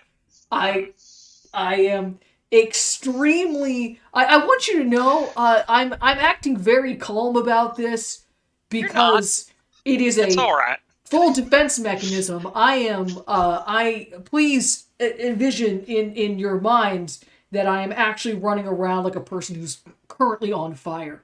But we don't have time for me to be on fire, so I'm gonna not be on fire. Well, all right. So what's the solution to this? I need to find a body to dump at least Elliot into. Well, I mean, we have one that's in two parts inside of a dumpster. Dope. That's I'm pretty sure it's gonna need to be whole. See why he needs a whole body? That feels very. Oh, well, he hateful won't to have it. Elliot. It won't be very good. But yeah, we won't be leaving it whole. I mean, literally just a bot. I mean, if it's Yeah, nanobots, I mean, does it have to be an actual flesh body? Can't we just build some sort of receptacle for it if it's nanobots anyway? I mean, for preference, what I would love to do is upload him to like the shittiest, nastiest, like server possible. Like, I want you to imagine the dustiest ass server rack with like, so, like, not a body, cables like a all knotted digital together. copy of him. Yeah, Could you what's Just dump him in delete there. him? I'm pretty it's sure that Elliot, would. right? Yeah. So, that would at this point involve deleting a great deal of my own like neurons. All right, Deleting him okay. fully. Yeah, that's complicated. So no matter what I do, I'm kind of fucked. Alright, Is the long and short of this. Because I'm pretty sure getting him out fully is going to involve light brain surgery at this point. So, but we're not going to worry about that right now. I just wanted to let you guys know that if you see Elliot coming out and getting sinister, shoot me in the head, please, if you would be so kind. Just as simple as that, huh? All right, okay. I mean, So could we prioritize the putting him into a dumpster fire? Like, yeah, can we like toss him into again, an old I have half a Nokia? body in a dumpster, literally. We could. look, I gotta do a little bit more like planning with this particular concept because Elliot is a clever and squirrely son of a bitch, and I trust him about as far as I could throw him, and which, okay, that's pretty far, but the point stands that this is going to be something I think I've only got one shot at doing. Because once he is aware of what I'm trying to do, the possibility exists for him to just delete me instead. What if? The process is, yeah. What if you let him take over? And then just shot myself? Like, I mean... No. What if you let him take over and I put him out?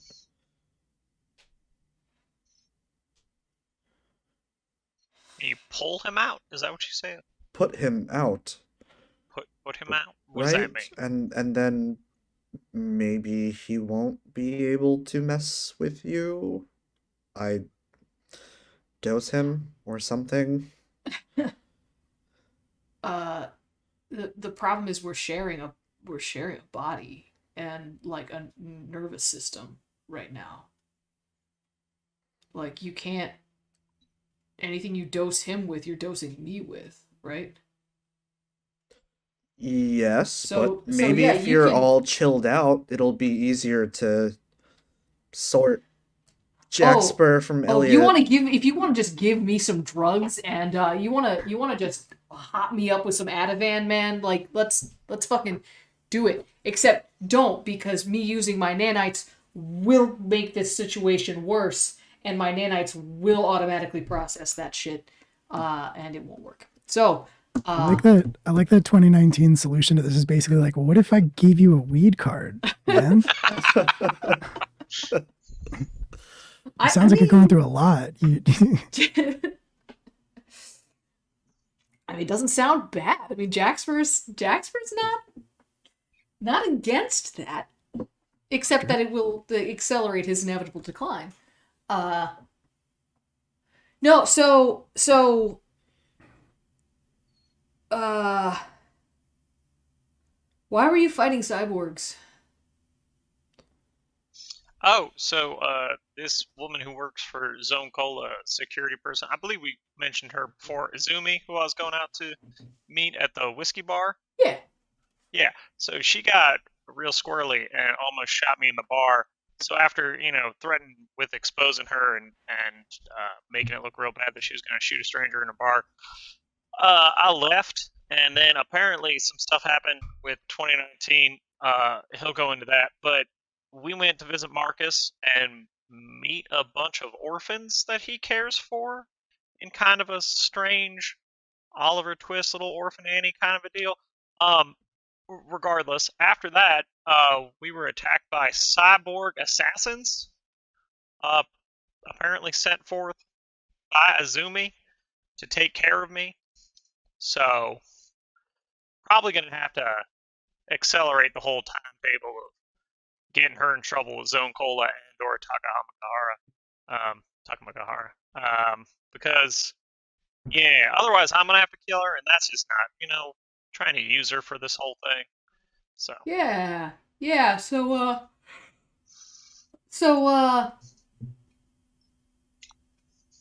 are we on that, 20? Can I activate one of my holds? And, what did I have? Spy on a remote location or hack into spy on a remote location. You have both. You have 2 holds with the micro drone that are still with her. So you can do either. You can spy on her. You want to spy on her remotely? Yeah, I want to spy on her remotely and, I don't know, put it on screen. Maybe a cool hollow projector or something. You can definitely do that. And yeah, there's absolutely just like a wall that, You just plug a cicada into the HDMI port. Click. This one emerges from I think like a pore in my face that I just sickening. Okay. That's still so nasty, guy. Yeah. You do that, and yeah. So basically, I think you can just remote connect with the. There's like a wall, one wall that's across from the couch, and it looks like a wall, and then the pixels shift, and it becomes a view screen for all of your fun TV whatever pleasures. Um, and you see the remote feed from your micro drone of Kaorizumi's apartment. It is very nice, but also incredibly messy. It clearly costs a lot of money, and she is not taking a lot of effort to maintain it. Their clothes are like dirty clothes, sort of thrown all over the place. There's like a bathrobe hanging over the back of one of the chairs. There are empty bottles pretty much all over the place. A like couple of firearms are just sort of like casually sitting on the coffee table. And in when you tune in, you actually see Kaoriazumi in one of said bathrobes that are sort of tied shut, uh, pacing across the floor of the apartment with her headset on, talking into it animatedly. And she is you can get audio from the drone. It's not the highest quality, so you miss some of the finer points of the conversation when she lowers her voice. But fortunately for you, she shouts a lot. So as she is pacing back and forth, she says, "No, I know what the requisition said. I know what it said. What I want to know is who is the idiot who put it through." And then she's quiet for a little while and she says, "Yeah, I know. Yes, I know my name was on it. But why didn't anybody flag it as suspicious or dangerous or anything like that?" And then it's quiet for a second while she's listening to the other person talk. And she says, "It's an experimental program. We never should have sent them out. They weren't ready to go out on an assignment, much less a hit job in the middle of the street." And she says, "It doesn't matter if I wrote it or not. Somebody should have caught it." And she,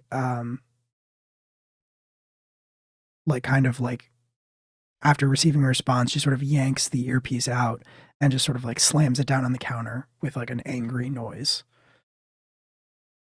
And she like storms out of the living room and into the bedroom. You can have the drone follow her if you want. Yeah. Okay, cool.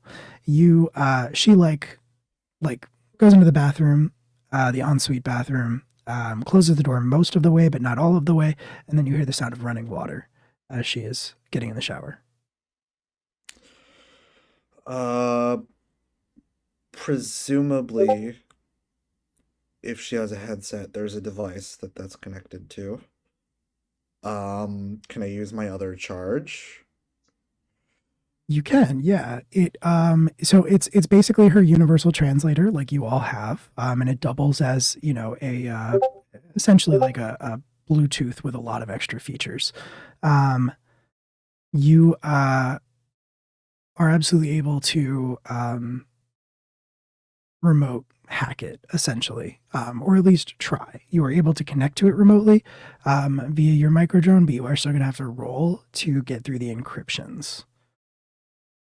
So I'm going to need you to roll. I think I want to call this actually. I think I want to call it actually manipulate, because you're basically trying to convince the system that you have access to it and that you want to get into it. So roll with slick.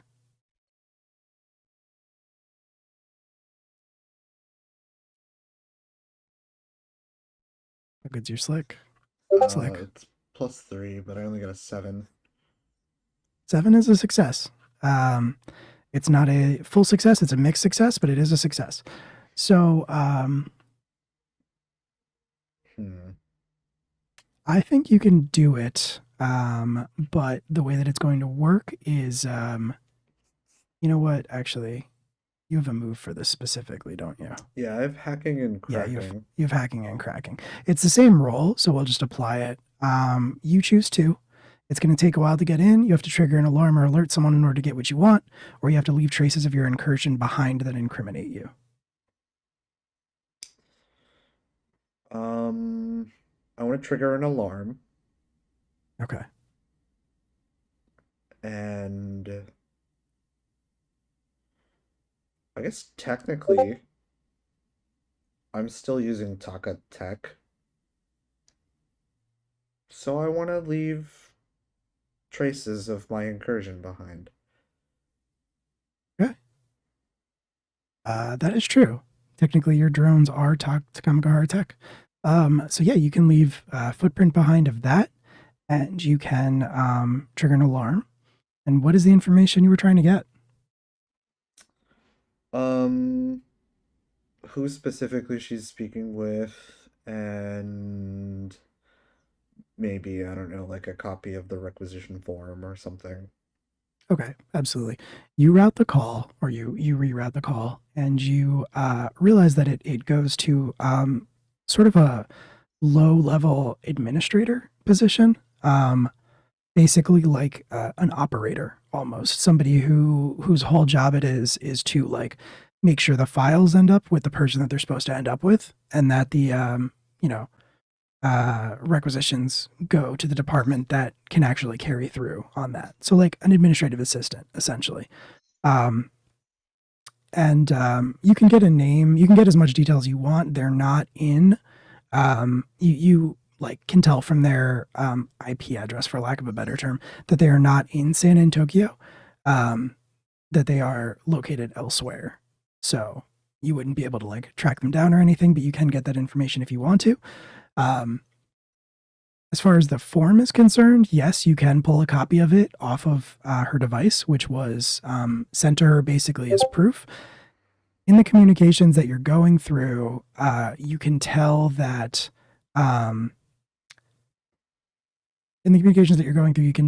she saw it in the morning. She saw it early this morning and immediately contacted this administrative assistant to ask what it was and who had filed it. And looking at it, you can tell why, because it was a requisition for it's a thinly veiled code for a hit, essentially, when you want somebody taken out. Zone Beverage Co. as a mega corporation would, have a fancy way of phrasing it. Probably like we want, like, it was a requisition form to liquidate 2 assets. And it doesn't go into much detail about those quote unquote assets, but it does, list a city, and it does, yeah, that's mostly what you can glean from it. Is basically it was a hit that was veiled in Megacorp language that she had filed last night. Well, it looks like this is how we are keeping Zone out of San Antonio. I think as you are going through this data, actually, Ellis, your device, your handheld via your headset, pings with a request to connect. Somebody's calling you. From who? It's encrypted. I don't trust it. I immediately tap 2019. I'm like, encrypted phone call out. What does that mean? Who is that? What's happening? Can you like route this through the tracking server or whatever it is you got to do? By the time I figure that out, they might not be calling anymore. Should I answer it? Answer it. Sure, I answer it like on speaker, whatever the equivalent is, and it probably takes Alice like 7 seconds to figure that out. As he fumbles. It's this button. It's over here. This one. Are you sure? That one doesn't look like a little speaker. Old, no one is going to hack it. No, that's fine. Yeah, okay, we got it. All right. Yeah, the voice on the other line says, "We've been trying to We've been trying to contact you about your spaceship's extended warranty. God damn it. No, I'm being silly again. You can I think connect your universal translating device or your handheld to the same screen that 2019 was using. So your call is now sort of the thing that's being projected. And you see a man in his mid 50s. He is tan, very also very well dressed. You've been dealing with a lot of well dressed individuals recently, which is a little unusual for your group. So strange. He is wearing like a very, very sleek suit with it doesn't even, there's a white shirt underneath it, but it does not have a collar or anything like that. It's sort of like a high white collar that comes out under the black jacket. It looks very futuristic and very fancy. And he has like black hair that's sort of salt and peppering, combed neatly to the side. He is sitting at a desk of some kind in a room where there's a picture, a painting up on the wall behind him of a sun rising over a very like beautiful cloudscape. And you would sort of recognize that as a common depiction of Takamagahara. And he sort of like has his hands folded in front of him. And when you pick up the phone, he says, Mr. Maldonado, I wasn't sure you were going to take my call. I wasn't really sure myself. I mean, it was encrypted. Who are you?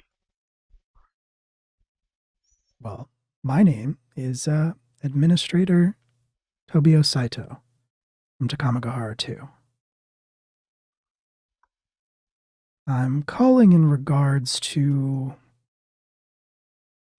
an altercation you may have had with a particular individual. One, Karizumi. You're gonna have to be way more specific. Recent altercation, so like last night? Even then, you gotta narrow it down. There were like 3. So you don't know Akao Ryazumi? Oh yeah, no, her. Yeah, at the whiskey bar, right. Yeah, she wanted to shoot me in front of a bunch of people. Yeah.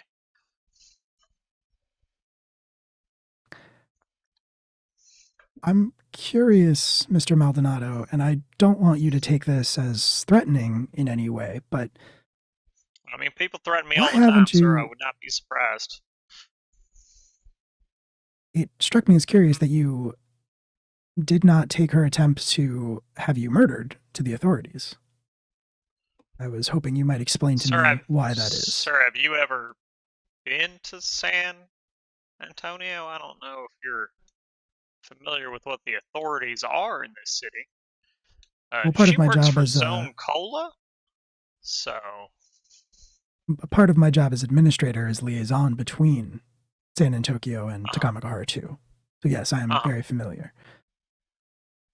Right. Well, okay. So you're familiar from one direction of that. Are you familiar from the other direction of that being the people over which you exert that authority? I'm not sure I understand. As an administrator, do you have a concept of why perhaps a citizen in your fine city might not approach local authorities regarding bodily threat or harm? Or do I need to explain basic level concepts of San Antonio policing to you, the administrator of the area? I'm familiar, and my role is strictly as liaison. I have no say in local governance or law enforcement or anything like that. Convenient. However, it struck me. It struck me as perhaps fortuitous, if I'm being honest. All right. So you started threatening. Now you're offering me a job. That's how that normally goes. Sure, go on. I'm hoping we can collaborate. My belief is that the reason why one in a position such as yours might not take this evidence or this report of bodily threat that was committed against you to the proper channels, or to any channels really, is because you have something to gain from keeping it to yourself for the time being. Sure, I mean, that's potentially true. I mean, even when I don't have something to gain, I don't normally report it to anybody when someone threatens me in a bar, though, to be fair. He'd literally Historically, never even if, stop. He would never stop. yeah, I reporting would it. just be He at would the never police stop. station like most days. So Yeah. it's really just kind of a waste of time, to be honest. But in this He's case, like, you "Oh my, might not be inaccurate. oh my God, am I on Anyway, go on. speakerphone? Huh? What? You didn't tell me. Okay, it's fine. No, What? he doesn't react when Jack Spur speaks. He doesn't visibly react. Oh yeah. If he asks if he's on speakerphone, Ellis's canonical reaction is, "Huh? What? Yeah. What? I don't It's fine. understand the question." It's fine. Never mind. I'll speak plainly, Mr. Maldonado. Mm-hmm. You referenced Zone Cola earlier. You mentioned Yes, Zone. Kyrie works for Zone Cola. Yes, she does. We are aware of their interest, their vested interest and efforts in creating a foothold for themselves here in San Antonio. And I've heard that. Yes. Part of my responsibility as liaison is to ensure that any entities coming into the city that might create a less welcoming environment to our generous doorway of a sister city, shall we say, look elsewhere. The power is not given to me to reject any contracts that are put into place, any construction that begins, or to put it more plainly, a business has the right to establish itself wherever it is so able to, by Earth Coalition law, of course. Sure. What I propose, what I need, Mr. Maldonado, I need Karizumi to, how to put this, fuck up royally. Would publicly attempting to murder somebody with cyborgs be considered a public fuck up? Hypothetically speaking? It could be, but you have to understand the politics at play here. Zone Beverage I will never understand politics, but go on, give it a shot. I will try to lay it out plainly for you. If you were to come under attack, hypothetically, by agents who are in the employ of Zone Beverage Company, were this to be discovered, were this to be brought to the public, they would have no choice but to cover it up. They would have no choice but to disguise their own involvement in it. Sure. However, if somebody who represented their company in a higher up capacity did something so publicly and so embarrassingly that there was no way for them to cover it up, I need a situation where it behooves Zone Beverage Company to fire Kaori Izumi and withdraw their efforts from San Antonio in shame. An embarrassing Earth event featuring a security agent of ill temper. Correct. And did you have anything in mind? Because, I mean, you seem to have plotted all this out quite extensively. So. Well, you have, from what I have, from the reports that I have read, you have proven yourself most adept at raising her ire. Yeah, I mean, basically, if I say her name, it sounds like she's going to try and shoot me. But I thought you might have something that's a little more in line with pre-written speeches or a news blurb you want to throw out already. I don't know, like no, actually, if you her could at get the her to lunch shoot counter? at you, Huh? if you could get her to shoot at you, that would be great. Yeah, that's fine. I can do that. Yeah, that'll happen. Security official working for the corporation firing a weapon at a civilian would be perfect. I mean, so I guess my only other question is, should I then run away or do the normal thing when someone shoots at me? I would think you would have several options. How you resolve Sure. the conflict, of course, is up to you. If she were to perish in the ensuing conflict, I think we can both agree that would change the situation dramatically. It's an amenable amount of flexibility from someone who runs a large space organization. I figured you'd have a particular choice there. But, I mean, yeah, most people who shoot at me do end up not shooting at me anymore. So I guess, yeah, that was kind of my question. I, of course, cannot stress enough how we have never had this conversation. I still am not 100% sure who you are. So, correct. Excellent.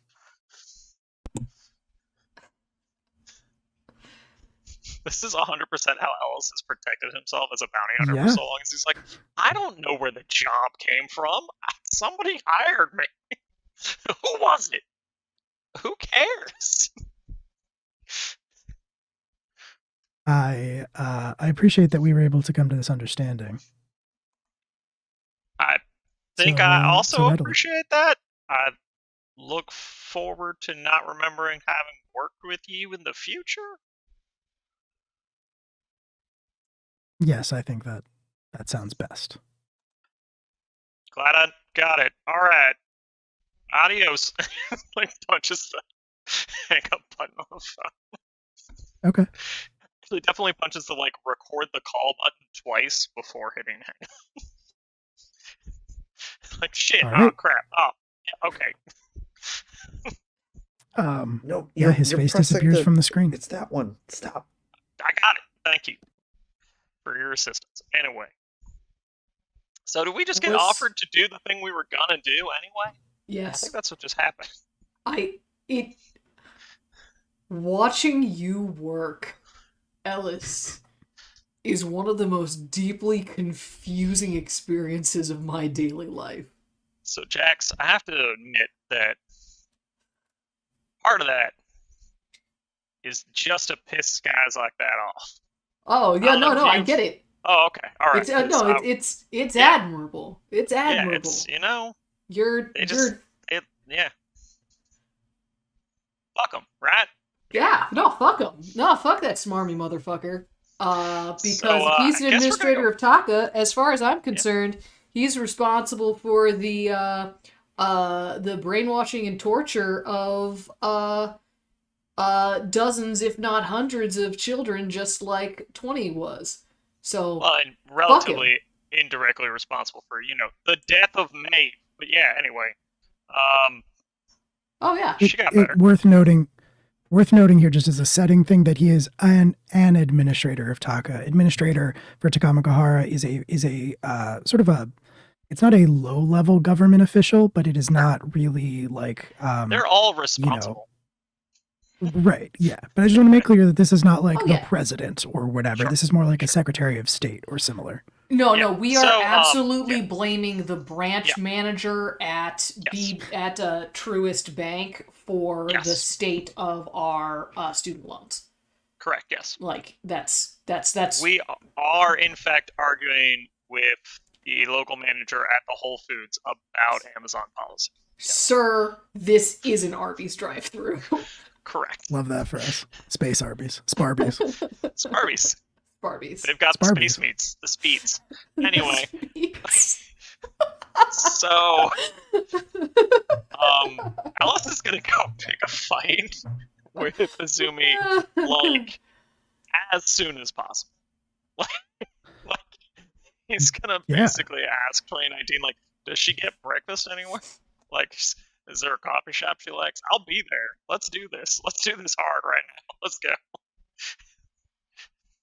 Does she do lunch on a regular basis off campus? Is there someplace she likes? Is it Arby's? Is it Space Arby's? Is it Sparbies?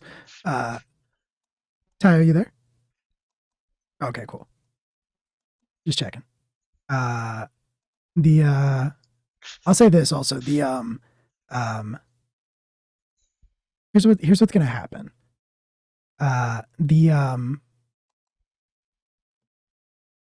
wall of the projector screen wall, sort of this view screen wall, flips back to her apartment when the call ends. And you can actually see Ellis. You're starting to make your plans. Your back is to it now because you're talking to the other three. The three of you can see that the view of the drone has somewhat like changed, because what the three of you are seeing, is a very close up view of Kaorizumi's face as she appears to be holding the micro drone. Oh, great. That works perfect. So she's going to be extra pissed off. That's fantastic. Where is she right now? Whoops. She's in her apartment, but as she looks into it, she like chuckles to herself and says, I don't know who the fuck you are, but I know that this is you. Can you make that thing squirt milk in her eye? I was just thinking the same thing. Well, hold on, because she as you're figuring all of that out, she says, I know this is you. I don't know who you are, but I want you to know that as long as you are here, I am going to destroy you. I don't know who sent you. I don't know what it is you're trying to do. Yeah, I don't know who sent you. I don't know what it is you're trying to do, but I know that you are here to ruin my life. I will ruin yours first. Starting with that quaint little orphanage. Wait, why has Marcus been hunting Izumi? Oh, well, who cares? Is this bitch gonna burn down an orphanage? She's probably, I don't know. That's why I gotta go fight her. Like, I think it sounds like she threatened to. As she says that, after she says that, she sort of like you see like it gets dark around the micro drone, and then the feed cuts out, probably because she crushed it in her hand. Like mine. No, sorry, the one you were projecting up on the wall. That feed cuts out because the micro drone that you put in the room, she like found it, was talking into it, and then she just broke it somehow. No, the orphanage, like the monastery orphanage one. Okay, all right. No, probably Marcus's, the one that Ellis visited last night. Oh, that one. So yeah, so first of all, where's her apartment? And then also, you should shoot a message for Marcus. Yeah, that's Ellis's 2 thoughts. Is like, all right, where am I going to get shot? And also, let Marcus know that a crazy Zone Cola cop is potentially going to try and burn down an orphanage. If I get to her first, the shooting will be good. If we catch her attempting to commit arson, that'll also work. So really, it's kind of a win-win for us, but get the fucking kids out either way. Yeah. What? I have here's the thing, dude. I can't fix you right now if you get shot. Oh, I've been shot before. That's all right. Okay, just don't get shot in like a vital organ, because I do not have the juice to. Oh, death is real again? All right. Yeah, death. Don't worry. Don't. Okay, yes. For the sake of your continued psyche, death is real again. You fucking weirdo. This has been a great month for everyone involved. Anyway, oh my God. All right. Who wants to come with me? Who wants to go to the orphanage? I'll go to the orphanage. That's a good call. They don't know who you are, and you're vaguely threatening. Let's do it. 2019. Maeve? I'm going with Ellis. Maeve, you like the orphanage. Do you want to go with Jax? Yeah, I'll go help evacuate the orphanage, I guess. A good call. All right. Nobody gets make shot. Sure that Jax doesn't eat anybody on the way. I'm not gonna eat anybody. Again. That seems very judgy. I'm just saying. I don't know. I think that was a different person. It was absolutely a different person. And like, eat is not the right verb, right? Because you like, we established the mouth's not involved. I think The mouth's not involved. It's not eat. Yo, this Did you conversation is making me dissolve? very uncomfortable. Could we just not It's actually? making me hungry. Jaxper. Anyway, let's go. I'm- Jaxper, you hear like a slight whisper from across the wall in the back of your mind that says, "I recycled them." That's not much better. Yeah, no, Jaxper doesn't say anything. It just sort of like, this conversation is not great. I don't love it. So you I kind of think, get the sense that it's like you kind of get the sense that Elliot's getting excited about it the more you talk about it. yeah. Oh man. Ew. Yeah, so he's gonna, yeah, let's change the subject. In other news, let's go save some kids, right? Like, we don't usually get like completely 100% good call like jobs. Hell yeah. So let's go Yeah. let's go be Do it. heroes. On the list of things that you have done, saving an orphanage is like objectively the best. Yeah, it is probably one of the very few objectively good things we've done. But we haven't done it yet, so maybe Yes. we shouldn't pat ourselves on the back yet. Don't Yes. count those chickens before you sit on them a bit. Anyway. Okay.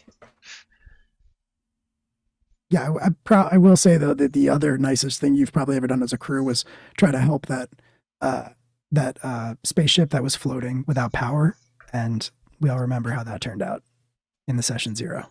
Foreshadowing. Yeah. So- Who knows? Anyway, you split up. 2019 and Ellis, you are going to her apartment building, which is sort of in the middle of downtown San Antonio. Maeve and Jaxper, you are headed to the east side, which is where like the less savory part of town is, including St. Jude's Orphanage. Maeve was just there yesterday, so you can definitely get everybody back there. You're probably just going to take a car, though. You're probably both going to take a car. Let's start with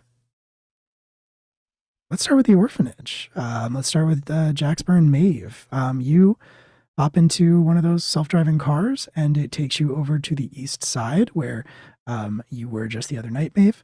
You pass some landmarks that are familiar to you, places that Ellis pointed out to you from his childhood in this neighborhood.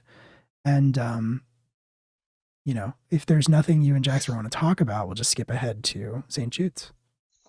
Hey, Maeve, Yeah? I have a favor to ask. Okay. I know it's really fucked up, and I don't want to like fuck things up further. But could you not bring up the whole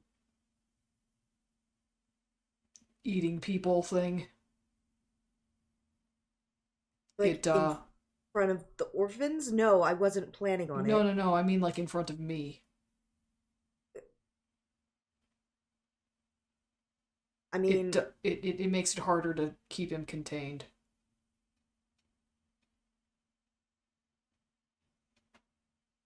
seriously, as soon as we figure this out, we need to do something about him. Yo, you're not fucking wrong. You're... Just don't do anything too crazy that might risk him breaking out, okay? Like, yes, we're trying to save the orphans, but like keep it normal person level of trying to save the orphans, okay? You got it.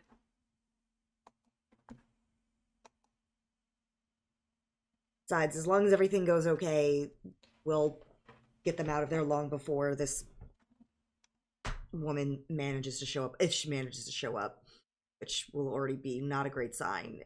She's gonna send goons. It's gonna be cyborgs again. Well, I mean, Ellis was able to take him out with just basically by himself with a gun, so it's not like we have to. Except for that one you hit with the EMP grenade, and then you killed them because it overloaded their system.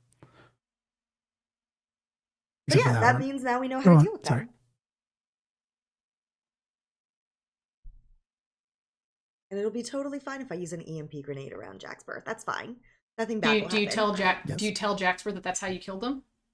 Yeah, I'll probably mention the fact that it's like, yeah, if they show up, best way I know of how to disable them long enough to take them out is the EMP grenade, since it screws up their chemical distribution system.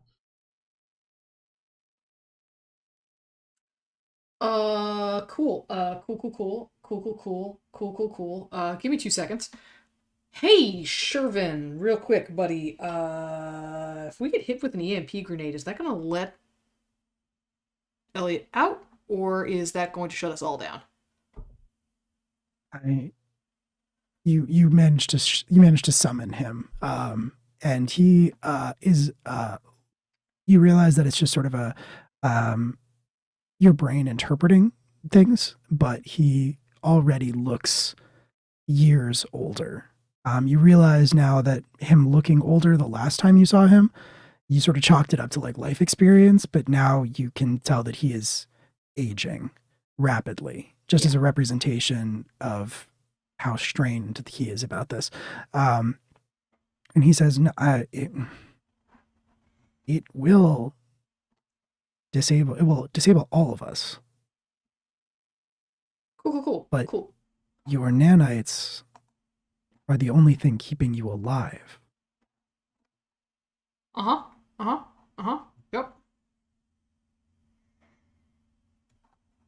Yep. We're good. Just checking. Jaxper. Yeah?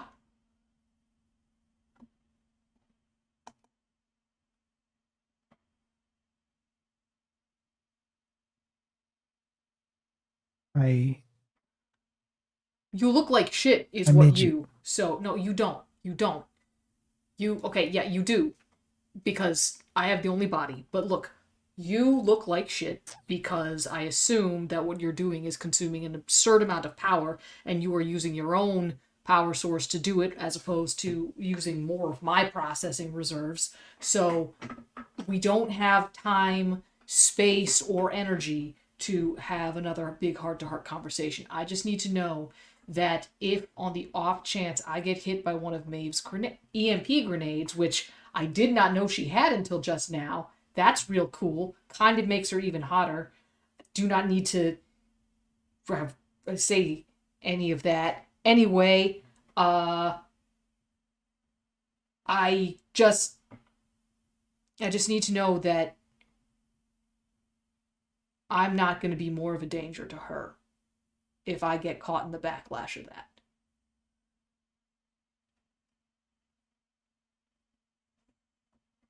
And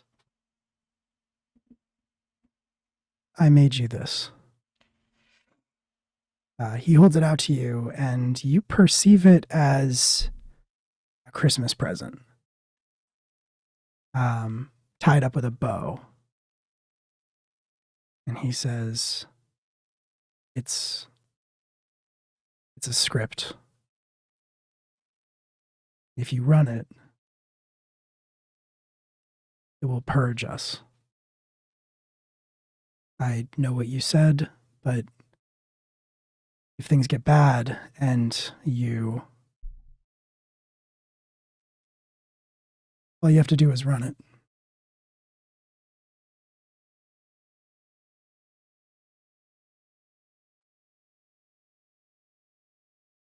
Jaxper is going to, in this sort of mental representation space, sort of grab either side of Shervin's head and just say, "You have got to get over running away,"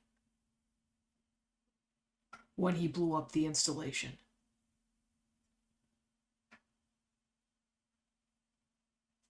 And I'm gonna dip back out. Okay. As it starts to melt away from you and sort of go all pixely and sort of like drift off on an imaginary breeze, he looks at you and says, you're going to be this stubborn about it, you should tell her. There's nothing worse than dying with regrets. And then it sort of is gone.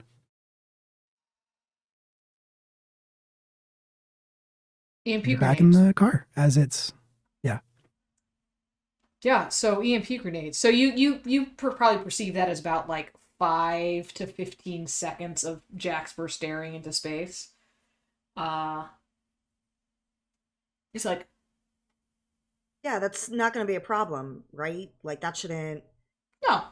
shouldn't do more than, I don't know, maybe take you out for like a couple seconds. Yeah, it should be fine.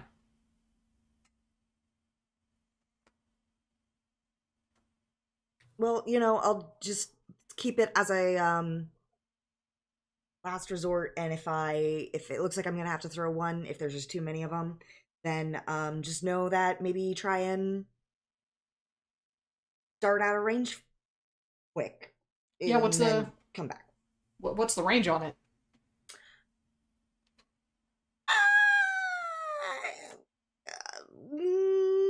Just as far away as you can get. Dope. Just try that. We'll see if that works. Hey man. Fuck it. Tossing grenades is absolutely it's never the wrong call, right? Yeah. It's I'm just the good old best way. Jaxper. Can't die. Just best way to, I'll be fine. I was just checking in to make sure it wouldn't do something crazy fucked up like accidentally free Elliot or some shit. Right. That would be bad. And that would be bad. That would be very bad. We won't that. do that. It won't do that. Okay. So Okay. we're good. Well, then it's fine. Yeah, exactly. It's fine.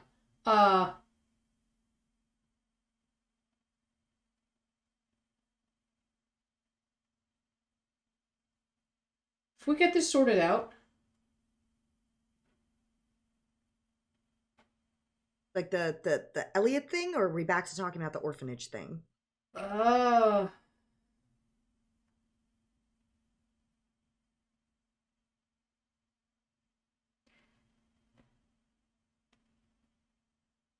I don't know. Yeah, I don't know. Let's are we getting close to the orphanage? Yeah. Yep. You pull up right outside of the orphanage.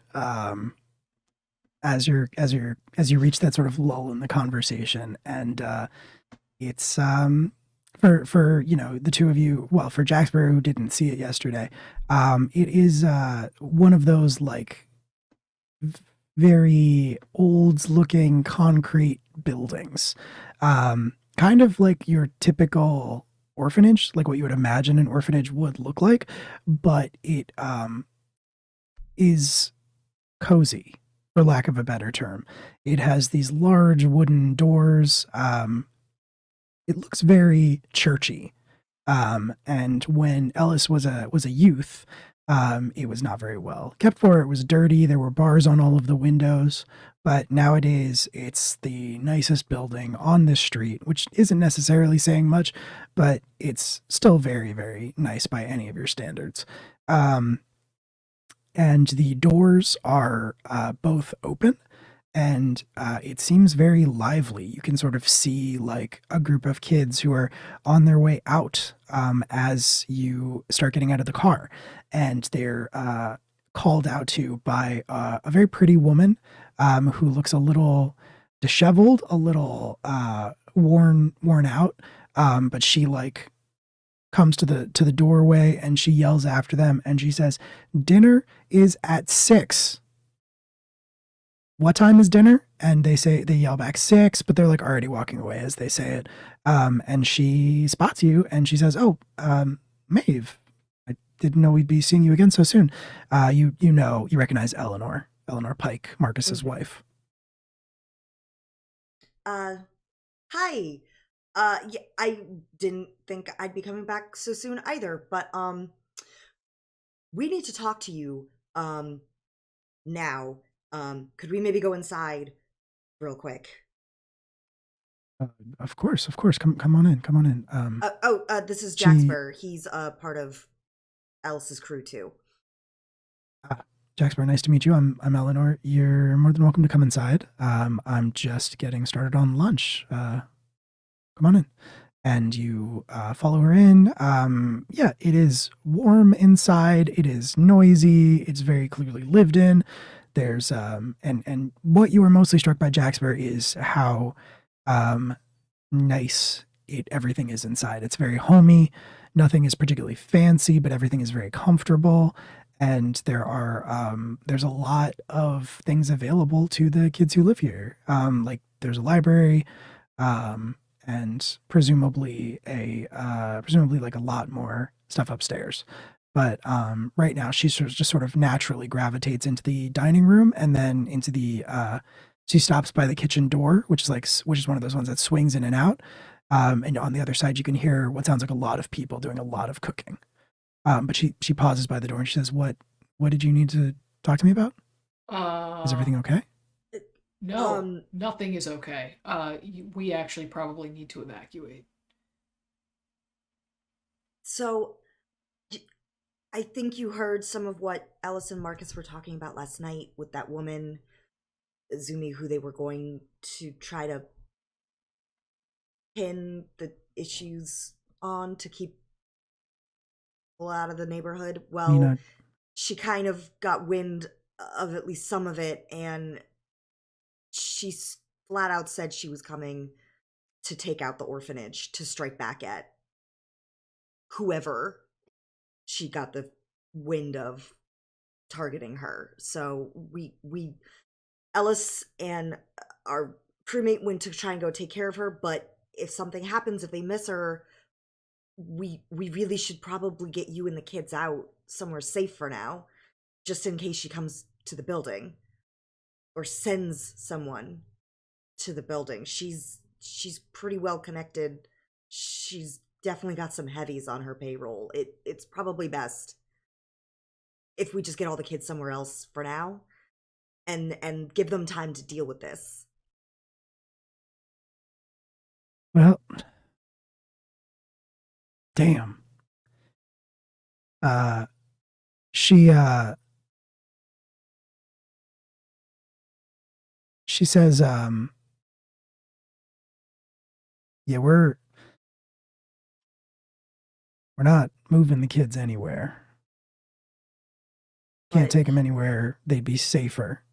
And then she like turns around and opens the door to the kitchen where there's like a whole group of people. You don't know if they're volunteers or employees, but most of them are women just like her. And her demeanor changes in an instant, and she yells out into the room, says, "All right, ladies, we got lockdown." And one of them like without hesitating hits a button on the wall, and these like alarms start going off throughout the building. You're not really sure where like the speakers are hidden, but you can hear this like klaxon alert going off, and immediately like all of these kids that were like in the library or running around or whatever all like start running up the stairs, and you follow Eleanor into the kitchen where she walks over to a rack that's hanging on the wall with like lots of different pots and pans dangling from it, and she like reaches up on top of the rack and pulls down a shotgun, which she like checks the ammunition on, and seems satisfied with it, and then like says to herself, "Damn." And she leans over and she erases a whiteboard that said like 30 days since last lockdown. Um, and then she turns to you and she says, "This is what we built the place for." I Um, I'm not going to pretend like I'm not impressed and Yeah, a this little is taken super aback, cool. but how strong can it, like, Alice and I ended up running into some cyborgs last night who jumped us in an alley after we left. I don't know what this woman has up her sleeves. Like, there could be a pretty big power hitter that might show up here. Like, more than your normal yeah, humans with guns. you're walking and talking because she's kind of like circling through the building, and anytime there are like kids that are like straggling behind or maybe who don't know the drill as much, she's like telling them what to do. She's like, nope, get on upstairs. Nope, we're not talking about it. We're doing this right now. Go upstairs. And you see the other women that were around are like also starting to arm themselves. And she like circles back around and she says, look, I appreciate what you're saying to me. I appreciate the danger that's present, but there is literally nowhere else we could take these kids that would be safer. If it's as dangerous as you say, I don't know if it's going to be safe enough, but it's never failed us before. You end up by the front door, where she goes over to a set of switches that are set into the walls, which you sort of idly assumed to be light switches, and she starts like pressing them, and these like solid metal plates start sliding down over all of the windows of the building. And she leaves the last two unchecked, and she says, she looks at the two of you and she says, we leave the doors open till the last second, in case anybody comes back. When's the last time you had to do this? I don't know if you saw the sign, but 30 days ago. What happened 30 ago? Some business with another gang. I don't rightly know, but I do so my you've best had to not use to this hear. security system before. Well, yes, it is. My husband is a criminal Yeah, no. and has a lot of enemies. So your security system is known. I suppose, yes. All right.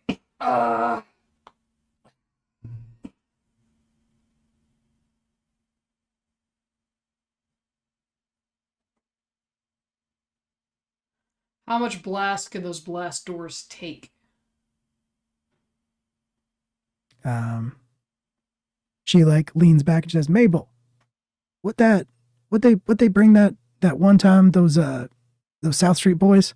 And Mabel calls back, rocket propelled grenade RPG? RPG. And she says, yeah, RPG. At least that's the most we've ever encountered.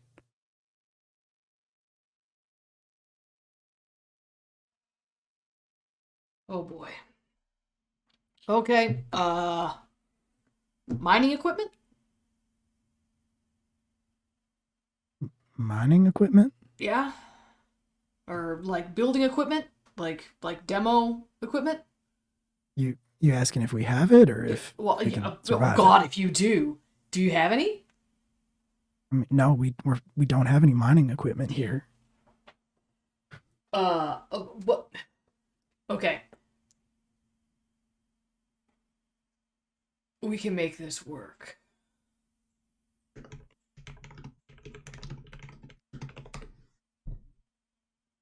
Okay. All right. You're Is there an escape route? If all else fails, do you have an out? yes. Okay. Through the basement. Okay. Cool.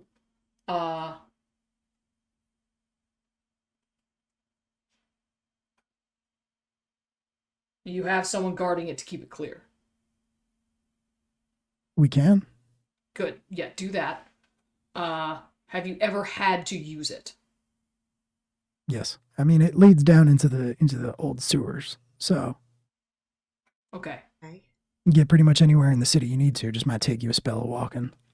All right. So that you're gonna want somebody down in the sewers keeping that clear. You're gonna want to make sure there's constant communication. Because if I knew anything about this, that's exactly where I'd have somebody coming in from. Okay. She leans back into the hallway and she yells, Mabel, watch the sewers. And Mabel says, watching the sewers. if you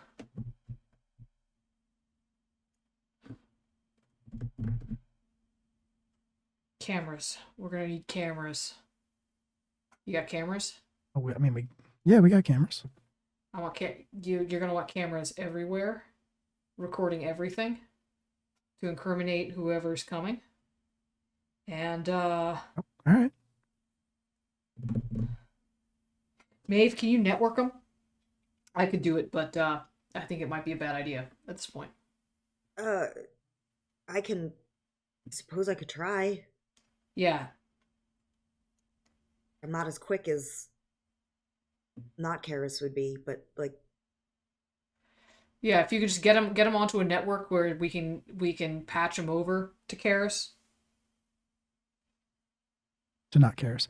I mean, they're on a network. They're all network together. If that's what you mean. You know, I'm just gonna let you two youngins do your thing. You seem like you know what you're talking about.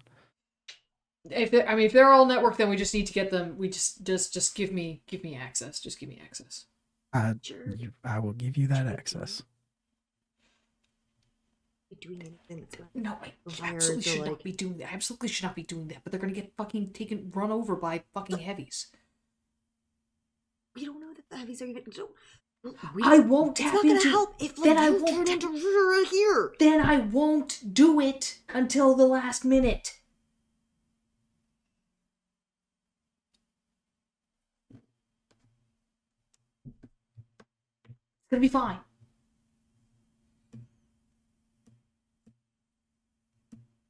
It's this building's fireproof too.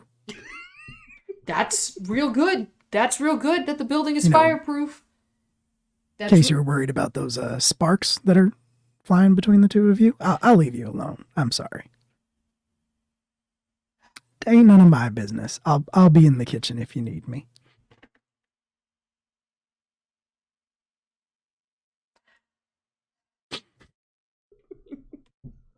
Fireproof is not better. Fireproof is not necessarily better. Is it heatproof?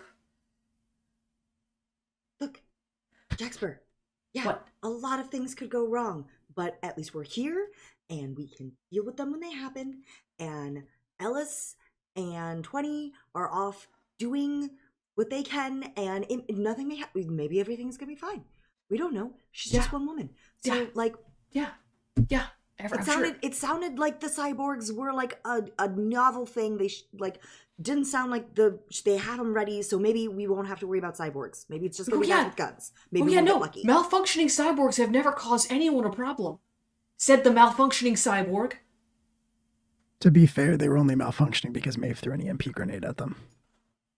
They were functioning perfectly before that. Yeah, okay, that's actually a better thing for Jackson. That's a better thing for Jackson to have said is, were they malfunctioning before you threw the grenade at them? I mean, I managed to hit one with a wrench. That doesn't sound like a very good cyborg to me, personally. So, Maeve. That is true. You've hit me with a wrench. Plenty. Maybe you're not a good cyborg either. Did you ever think about that? Shit, man. Shit. Damn. I feel sick like it's only burn. fair with a burn that sick. Jaxper's going to need a minute to recover, so we should check in on the other half of the group. There's some damage that nanites can't heal, Maeve. It's true. Yeah. You take a second to use the recover move, so that you can do anything from this social combat. Yeah. And Karis and 2019 and Ellis, you are rolling to Kaorizumi's penthouse in a high rise downtown San Antonio. What's the plan? All right, so I would think I'm just going to try and piss her off in a public space, and we need you to get it on video. Do we have any other ideas more intense than that?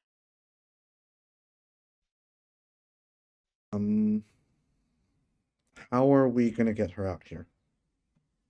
How are we gonna do what? How are we gonna get her out here? I figure if I yell enough, she's gonna come outside. Oh, real subtle. I'll just. Yeah, I was figuring we play this loud, and I just literally knock on the door of her penthouse and yell a bunch. And then she comes outside to yell at me, and then she's probably going to want to shoot me, based on my experience, within 7 to 10 minutes. Over under. Unless you have something more clever. I mean, I'm down. Can we? I like you yelling. That's Okay. good. Okay. Uh, Uh-huh. and Play animal strengths. can I, to assist with that, can I take over a billboard and put that requisition form up there? Ooh, that's pretty fun. Yeah, you can. Absolutely. I'll do you one better if you want.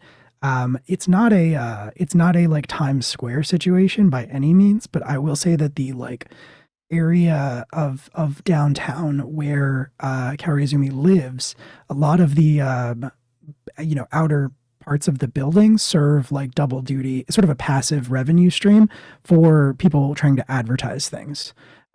So Passive if you income? want, you can try to, yeah, exactly. Just like landlords. Yeah. Leave it to landlords. You can absolutely try to overwrite all of those ads with this requisition form if you want to. Absolutely. Okay. All right. Um, so you are pulling up. One question I have: are you going into the building, or are you trying to get Kaoriazumi to come out to fight you in like full view of everyone? I mean, that's my idea, is that she needs to fight me in full view of everyone. Okay. If going into the Cool. building to get her to come out makes the most sense, sure. If not, and like if this billboard thing works, because that sounds great, like no, we'll just do it on the street. Okay. Yeah, absolutely. You can absolutely do that. It's definitely going to be a check to see if you can do this, but fortunately, you're used to hacking into like government systems, and this is, by comparison, this is like child's play. So you are going to have to roll for it, but it's not going to be on the same scale of what you normally do. I do think, however, that hacking and cracking has been discharged. So you're gonna have to roll something else. And I think in this case, uh, are you trying to do this quickly, or are you trying to do this without risking getting caught? Do you care if you get caught? I think you're muted, Tayo. Whoops. Yeah, I don't think I care about being caught. I'm trying to get it done quickly. Okay. Then you're gonna roll with slick. What do I have for slam? Yes. Do. Oops. Sorry, 1 second. No, you're fine.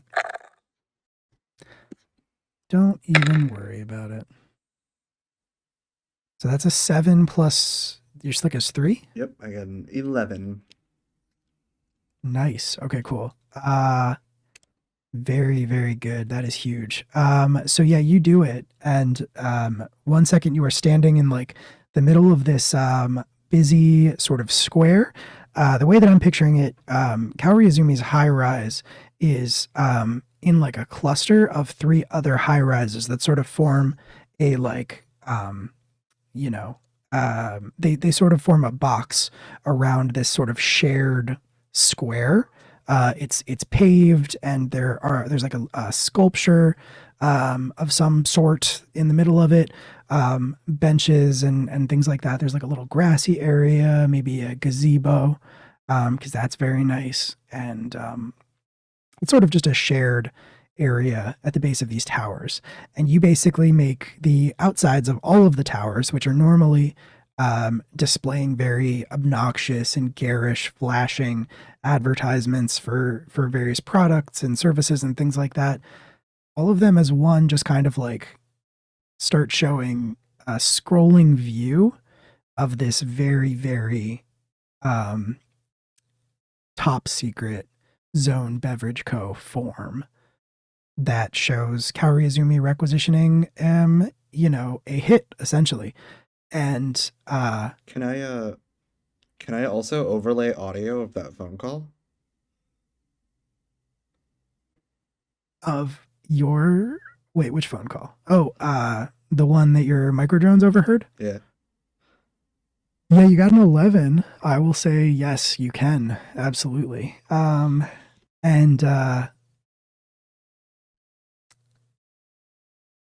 it it happens. Are you taking any steps to alert her to your presence or to try to like lure her out? Yeah, I think we would. I think, is there like an external call button or is there a doorman? How fancy is this place? I'll say that there is it's like called a doorman, but it's not actually a doorman. It's like a high-tech scanning unit and stuff. But yeah, I think it's fair to say that there's a call function. I think that makes sense. Yeah, just gonna jam on. If it's one of those ones that has like multiple buttons, I'm just gonna hit all of them a bunch. Okay. But if it's one where I have to call her specifically, then I'll call her specifically. Yeah, there is one that you can call her specifically, but like there's like a directory that you can use. It's like I have this very funny mental image of all of this like chaos going on. In the squares, people are like reacting to these documents that have been put up, Right. and like talking to each other and like videotaping things. And then there's just Ellis sort of like whistling as he strolls up to the call box and starts casually exactly it, scrolling yeah. through the, Yep. yeah. And you do find Karizumi listed in there, and you press it, and it chimes a couple times, like ding, ding, ding, ding, ding, ding, ding, ding, and then you hear like a what, and the video of it kicks on, and you see a very disheveled looking Karizumi still sort of in that bathrobe. You can actually see like a handgun that she's holding in one hand, and her eyes just look crazed. She sees you and she Cyborgs didn't work. I'm not in the lobby if you want to talk about it. Boop. Oh, she God. is like stunned at like she I is love so this. angry. Yeah, I give her She no is so option to angry. react. It's literally, Cyborgs didn't work. I'm down in the lobby. Boom. Oh, and then you're disconnecting? And then I disconnect the call and walk back Okay. out to the All right. middle of the Fair enough. You know, fuck you. If you want to Fair talk to enough. me, come downstairs. This is beautiful. Okay. She comes downstairs. So you're waiting like in the lobby of the building or outside in the square? No. I'm gonna walk out into the square.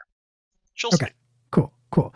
Yeah. So the doors of the building slide open about like maybe 10 minutes later, and a much more she still looks disheveled, she still looks crazed, but she's wearing openly wearing like a vest, like a protective vest. And she has a sidearm, she has that gun in her shoulder holster, and she is carrying a military grade rifle across her body. So she has a side holster, her hip or her chest holster, and then is also carrying an assault rifle. Yes. I'm in love. Okay. You know what? I think that's enough, actually. She doesn't even have to shoot me now. You should ask her out. It might be. It might be enough, but she steps out into the square and she just looks unhinged, but almost like the face that I described before. She is so angry and so furious that she almost can't even process it, and she just sort of like shakes her head as she steps out and sees you, and she says, That was you, huh? She looks around at everything. With the cyborgs in the alley wherein you tried to have me killed last night, right? That was you.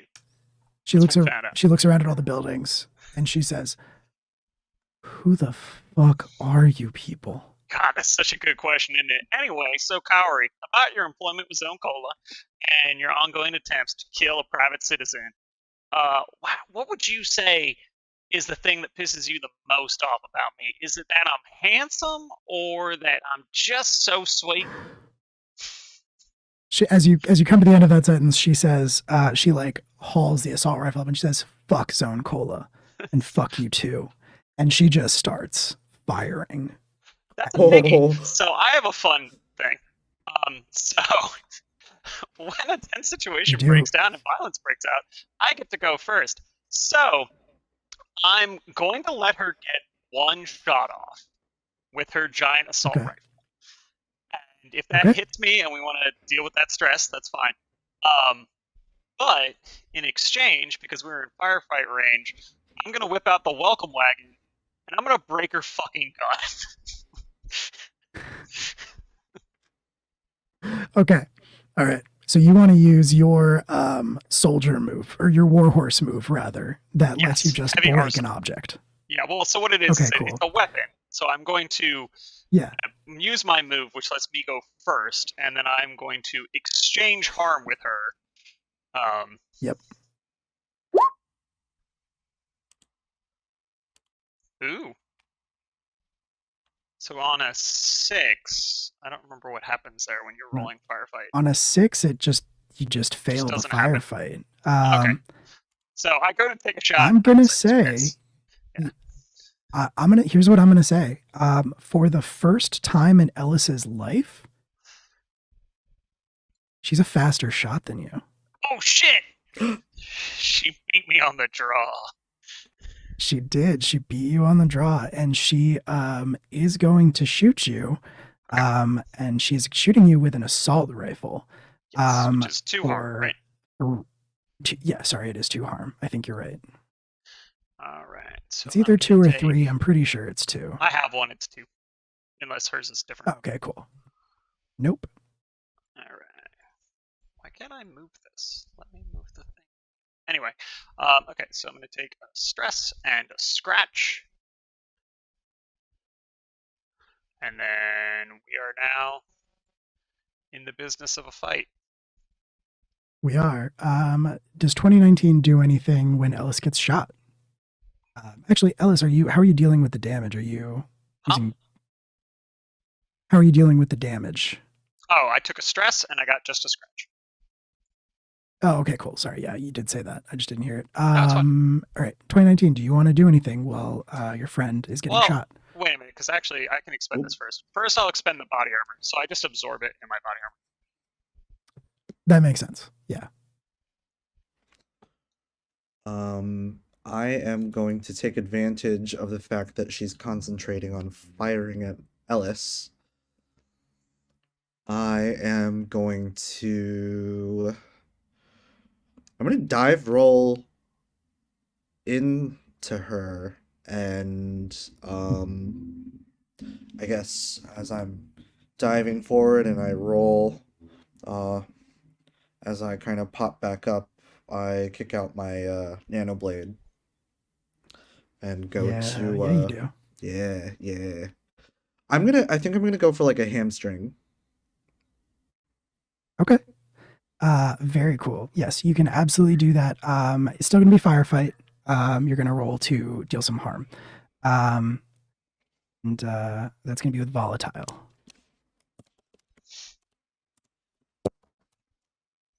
Come on, RNGesus.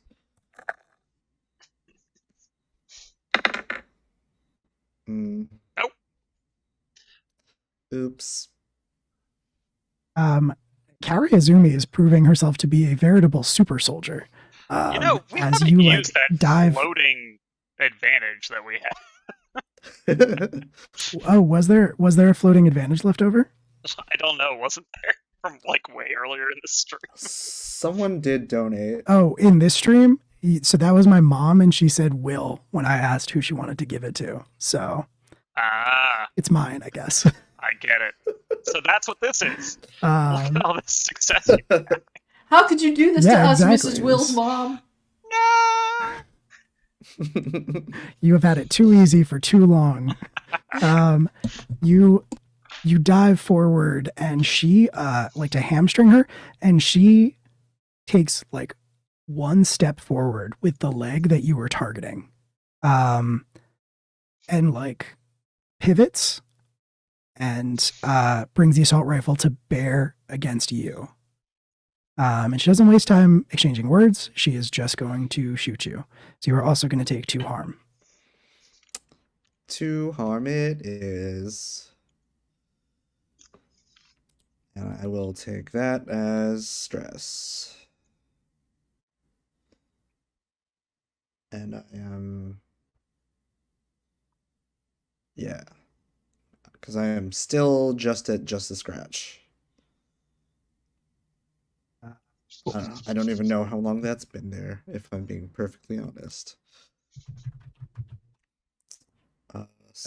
No worries. So yeah, if you had just a scratch, you've healed that by now. It's been long enough since the last time you guys fought anyone. Oh, cool.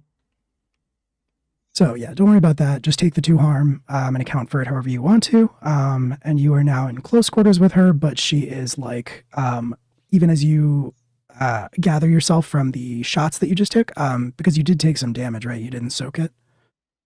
No, I soaked it with stress. You soaked it with stress. Okay, cool. So yeah, you also are sort of able to throw yourself back, maybe like you backflip out of the way, you do some cool... Oh, wait, Yeah. no. Okay, so cinematically, right? Yes, trigger my tactical cloak and kind of like phase in and out and Ooh. sort of like, ninja blink to the side a little bit. Yeah. Extremely cool. So you're just kind of like running around her, blinking in and out of view. Mm-hmm. And in the meantime, Alice reloads the bolt on that fucking rifle. Yeah, because the shipbreaker mode that you're using, you kind of have to like, yep. Slams the bolt shut again. Yep. And you're going to use that again? Yeah, I need to break that gun. Okay. If she's just got handguns, that's fine. We can disable her, but she needs to not have an assault rifle in a crowded area. Thus far, she hasn't shot anybody else, but we need to cut down on... Very true. Ooh, There's damn. a 13. That's what Ellis Maldonado does. Sure is. So yes, I get to deal harm and choose another effect, and my choice is an object is destroyed.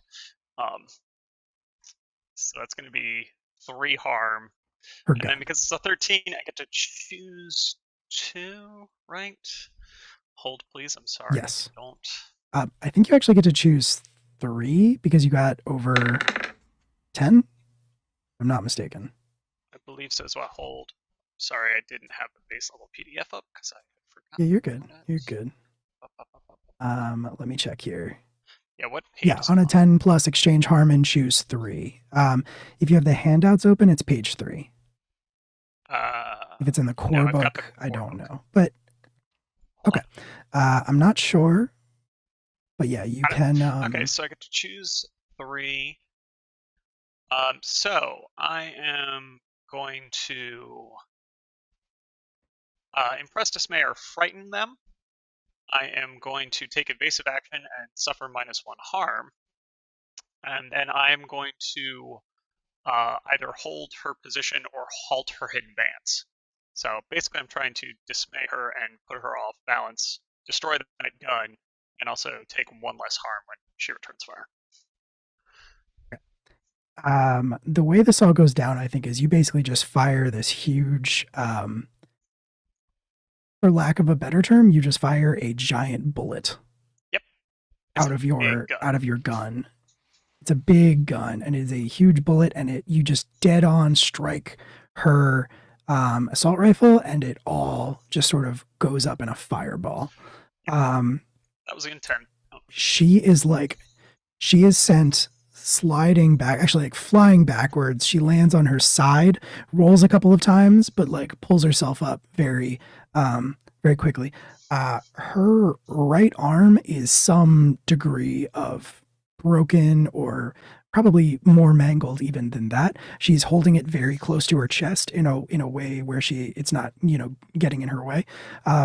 But she is still going to like reach across and pull her sidearm out as she rolls to a stop and take a shot at you, Ellis, although it is very clumsy.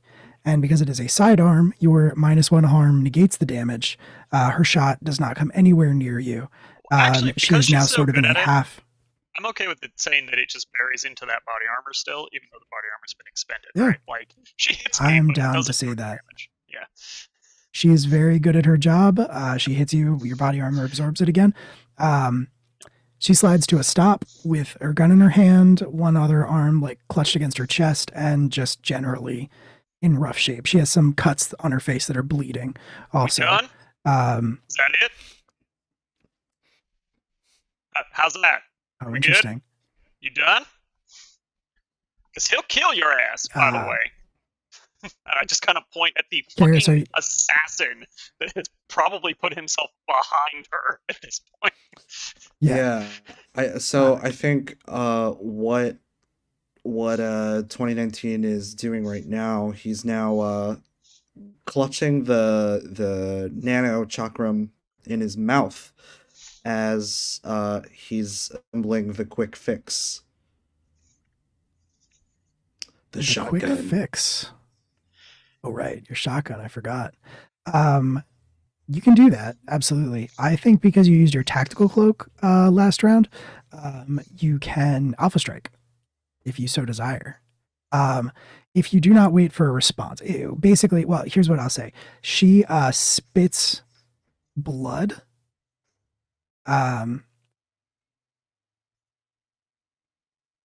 She spits blood. And she says, she spits blood and she says to you, Ellis, very deliberately, I'd rather be dead. Well, that's ain't gonna how it's gonna go, is it? I mean, I get it. Right? She doesn't know that. 2019, what are you doing at that interaction? Can I Alpha Strike, but like just knock her out? Yeah, it's Alpha Strike you can disarm or disable, so you don't have to kill unless you want to. Okay, yeah, I want to disable her. Cool. Roll with calculating. What's my calculating? Oh, cool.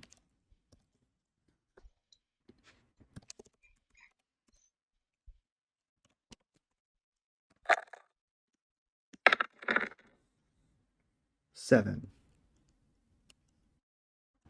7. You take what you can get and you can choose one, which is all you need if you just want to disable her. Yeah. Cool. Are you just like hitting her across the back of the head with the butt of the shotgun? I want to do it. I want to retcon the quick fix, and okay. What I'm going to what's going to happen is a bunch of the cicadas are going to emerge and kind of just like fucking swarm her head. And yeah. Wow. All right. She screams because that's horrific. And they, I imagine what they do is they meet. Unless you have a different thought, my thought is that they just like release enough electricity to knock her unconscious. Like they basically like swarm all over her body and then just shock her from that contact. Yeah. And she falls to the ground unconscious. Like when bees sense an intruder in the hive, they just all like swarm and literally cook the inside the intruder. Yes. Except we're just knocking her unconscious. So yeah. We're not cooking her from the inside. No. No, we're not doing that. Okay, cool. Good. You do that, and she, your cicadas sort of like swarm back to you, and she like falls to the ground unconscious.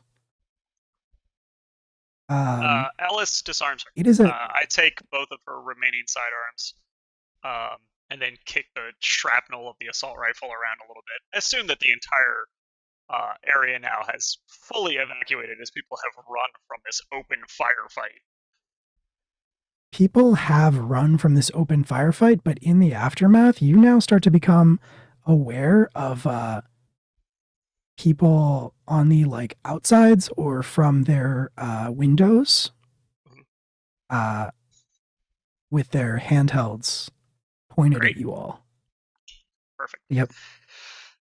And they like start to sort of draw in close towards you all, just like filming you.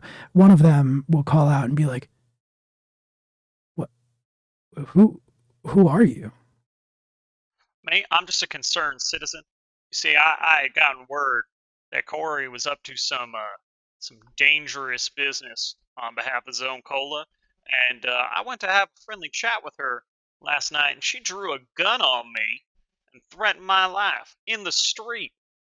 Afterwards, as you can see from the evidence we have provided, she then sent 2 Zone Cola employees to kill me.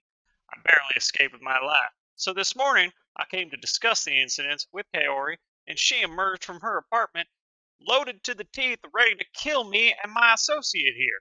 Thankfully, I am not unfamiliar with the form of combat, and was able to defeat and disarm this dangerous psychotic member of a large beverage corporation. So I believe I'll be turning her over to the authorities. I'm just a All pilot. right. Yeah, you're my bodyguard. It's fine. Just my bodyguard. The person You're filming just you, my like, cicada wielding sick. bodyguard. Don't worry about it. The person like who was filming you, who like got close enough to be like, who are you? Like reverses the camera and like holds it up at themselves and says like, sick, buy Zone Cola. And then like Wait, no, don't. What? cuts the feed. just like buy Zone Cola. And then cuts the feed. Back across town. Did we just create a viral marketing The campaign? way I finish that, by the way, is I roll her over, and then whatever I've got on me, I don't think Ellis would carry anything like hard restraints or whatever, but I'm just going to try and like disable her on the ground and then take her handguns, and we're leaving. Like, I'm not waiting for authorities to show up. I don't care. Checks out. I assume you're headed to St. Jude's? Yes, by a circuitous route. Potentially via those tunnels that we have established in fiction that exist up into the orphanage that Ellis would know about. That's probably the direction he's going to take. Fair enough. Okay, fair enough. So you're going through the sewers. That makes a lot of sense. Maeve and Jaxper, I assume the two of you are kind of like waiting by those open doors. Yes. Yeah, and trying to keep an eye on anything approaching.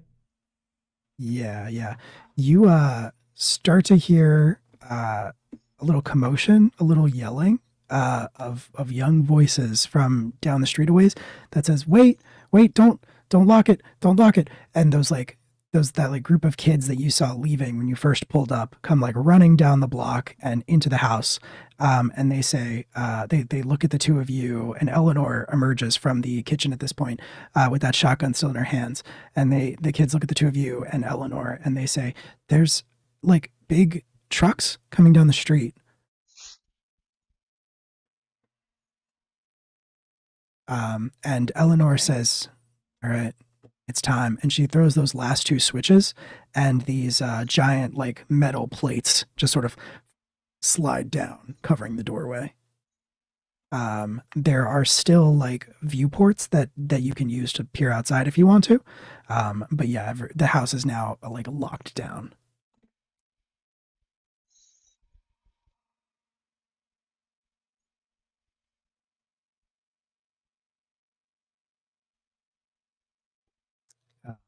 As the trucks pull up, you see them as they come into view. They are big paramilitary vehicles, completely black and unmarked. No sign of like any logos or anything like that, obviously. And as they pull up out front, you can see like people around the street kind of like pulling their curtains closed and things like that. Desperately trying not to attract any attention to themselves. But a lot of men start getting out of these vehicles, dressed in like tactical body armor, wearing, masks, goggles, and like facial coverings, so you can't actually see anything about them. One of them, they all start piling out in the street. You can see that they're just openly carrying rifles. And, they have grenades dangling from their belts and sidearms and everything. You obviously recognize a raid when you see one. But as they're standing there, one of them who, his mask, his facial covering has like a red stripe across the top of it. It's the only like thing that makes him different than the others. stops, like holds up a hand, and then like touches his ear,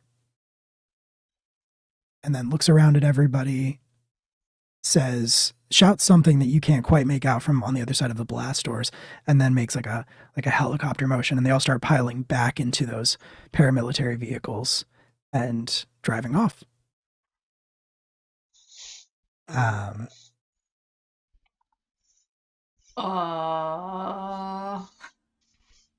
It has been about cinematically. It'd be a great time for Alice to shave and a haircut, knock on the steel plate in the basement. Yeah, absolutely. Well, Mabel was down there keeping an eye on things, so she could let you in. Okay. So you can come running up the stairs right as Eleanor comes in with like her hand held out, and she says, Ellis, you and 2019 left the square like maybe 30 minutes ago. And Eleanor comes in with her hand held out, and she says, y'all, what happened out there? And you can see I had to shoot somebody again. Happens time to time.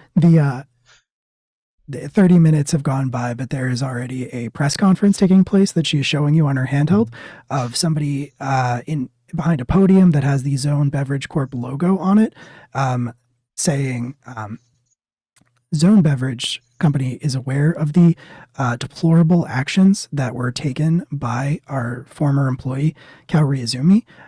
She misused resources. She abused the authority that was given to her. And her values and statements that she made have absolutely no reflection whatsoever on the values and decisions of Zone Beverage Company. Our priorities could not be farther. We care about people here. And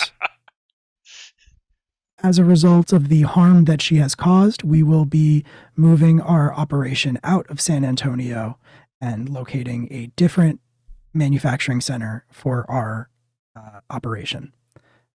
We, again, deeply apologize, and the families and victims of Karizumi are welcome to reach out to Zone Beverage Company through proper channels to seek compensation for everything that they've gone through. That is all. And like reporters start trying to ask questions, but the broadcast is essentially over.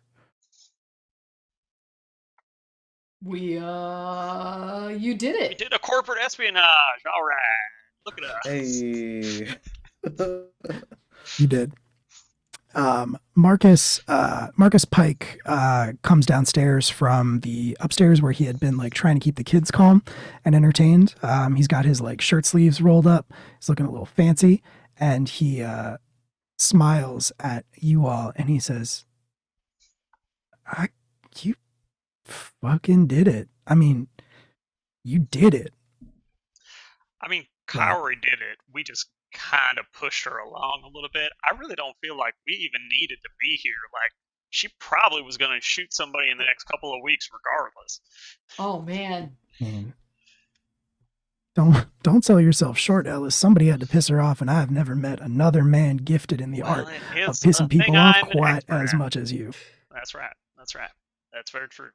It's actually, this is definitely for the best, because Ellis absolutely would have asked that woman out otherwise, and we cannot afford to have that on our ship.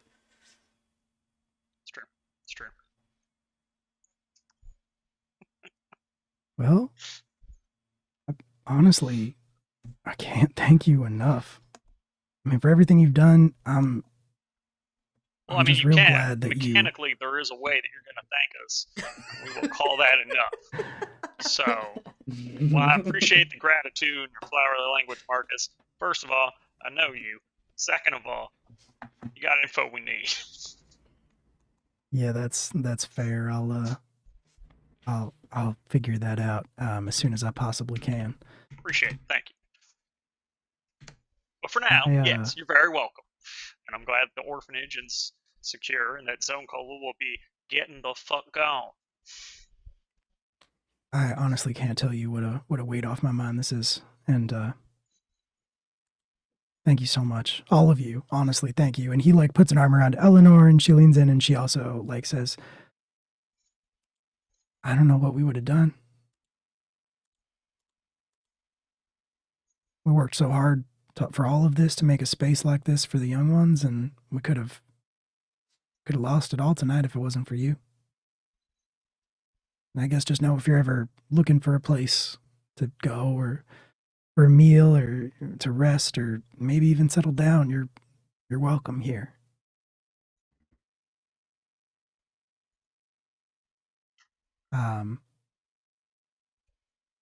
Maeve, as these like feelings of warmth and all of this stuff is going on, you get a ping on your universal translator as it's connected to your handheld. You get a message. Somebody's trying to contact you.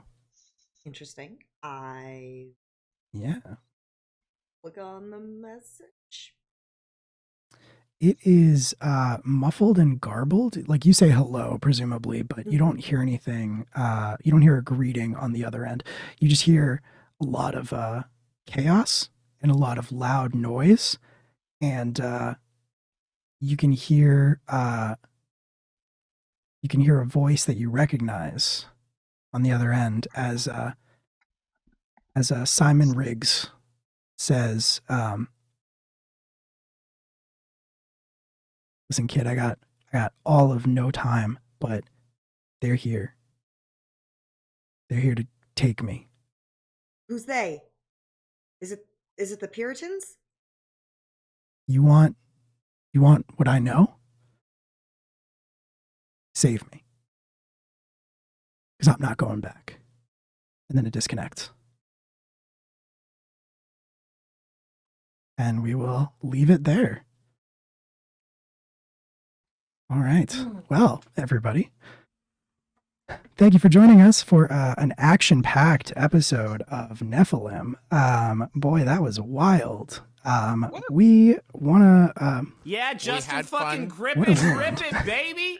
Slop that down, dude. Loading Dude, advantage. crack one for the big boy. Thank you so much, Jason. It's another advantage for me, and that's just so No! great to see. If it's floating advantage, then Absolutely. it's for me. Team advantage. You're not Team part of the advantage. team. We're It's team. Roll you a versus D4. us. Roll a d4.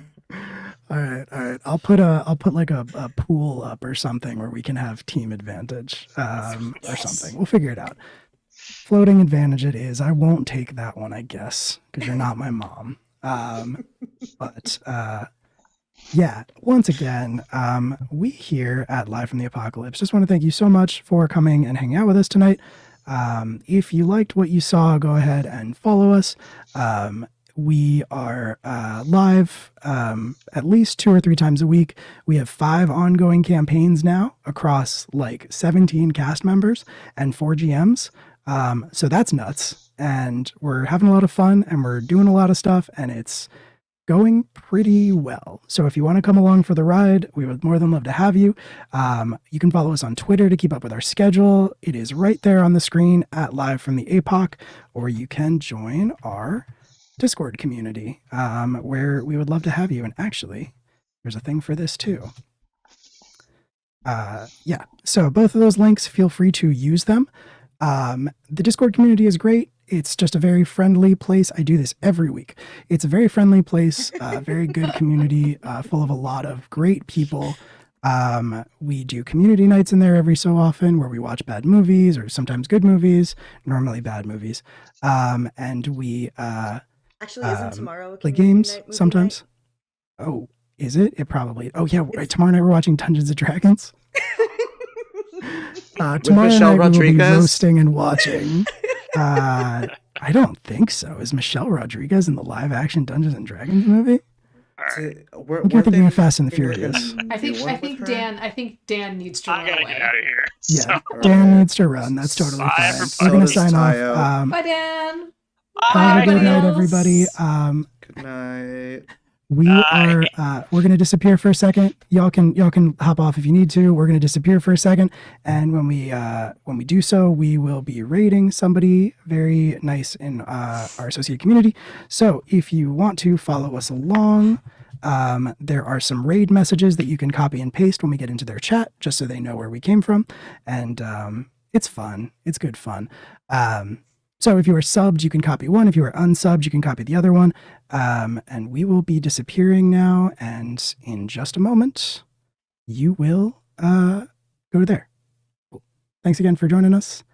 Have a good night.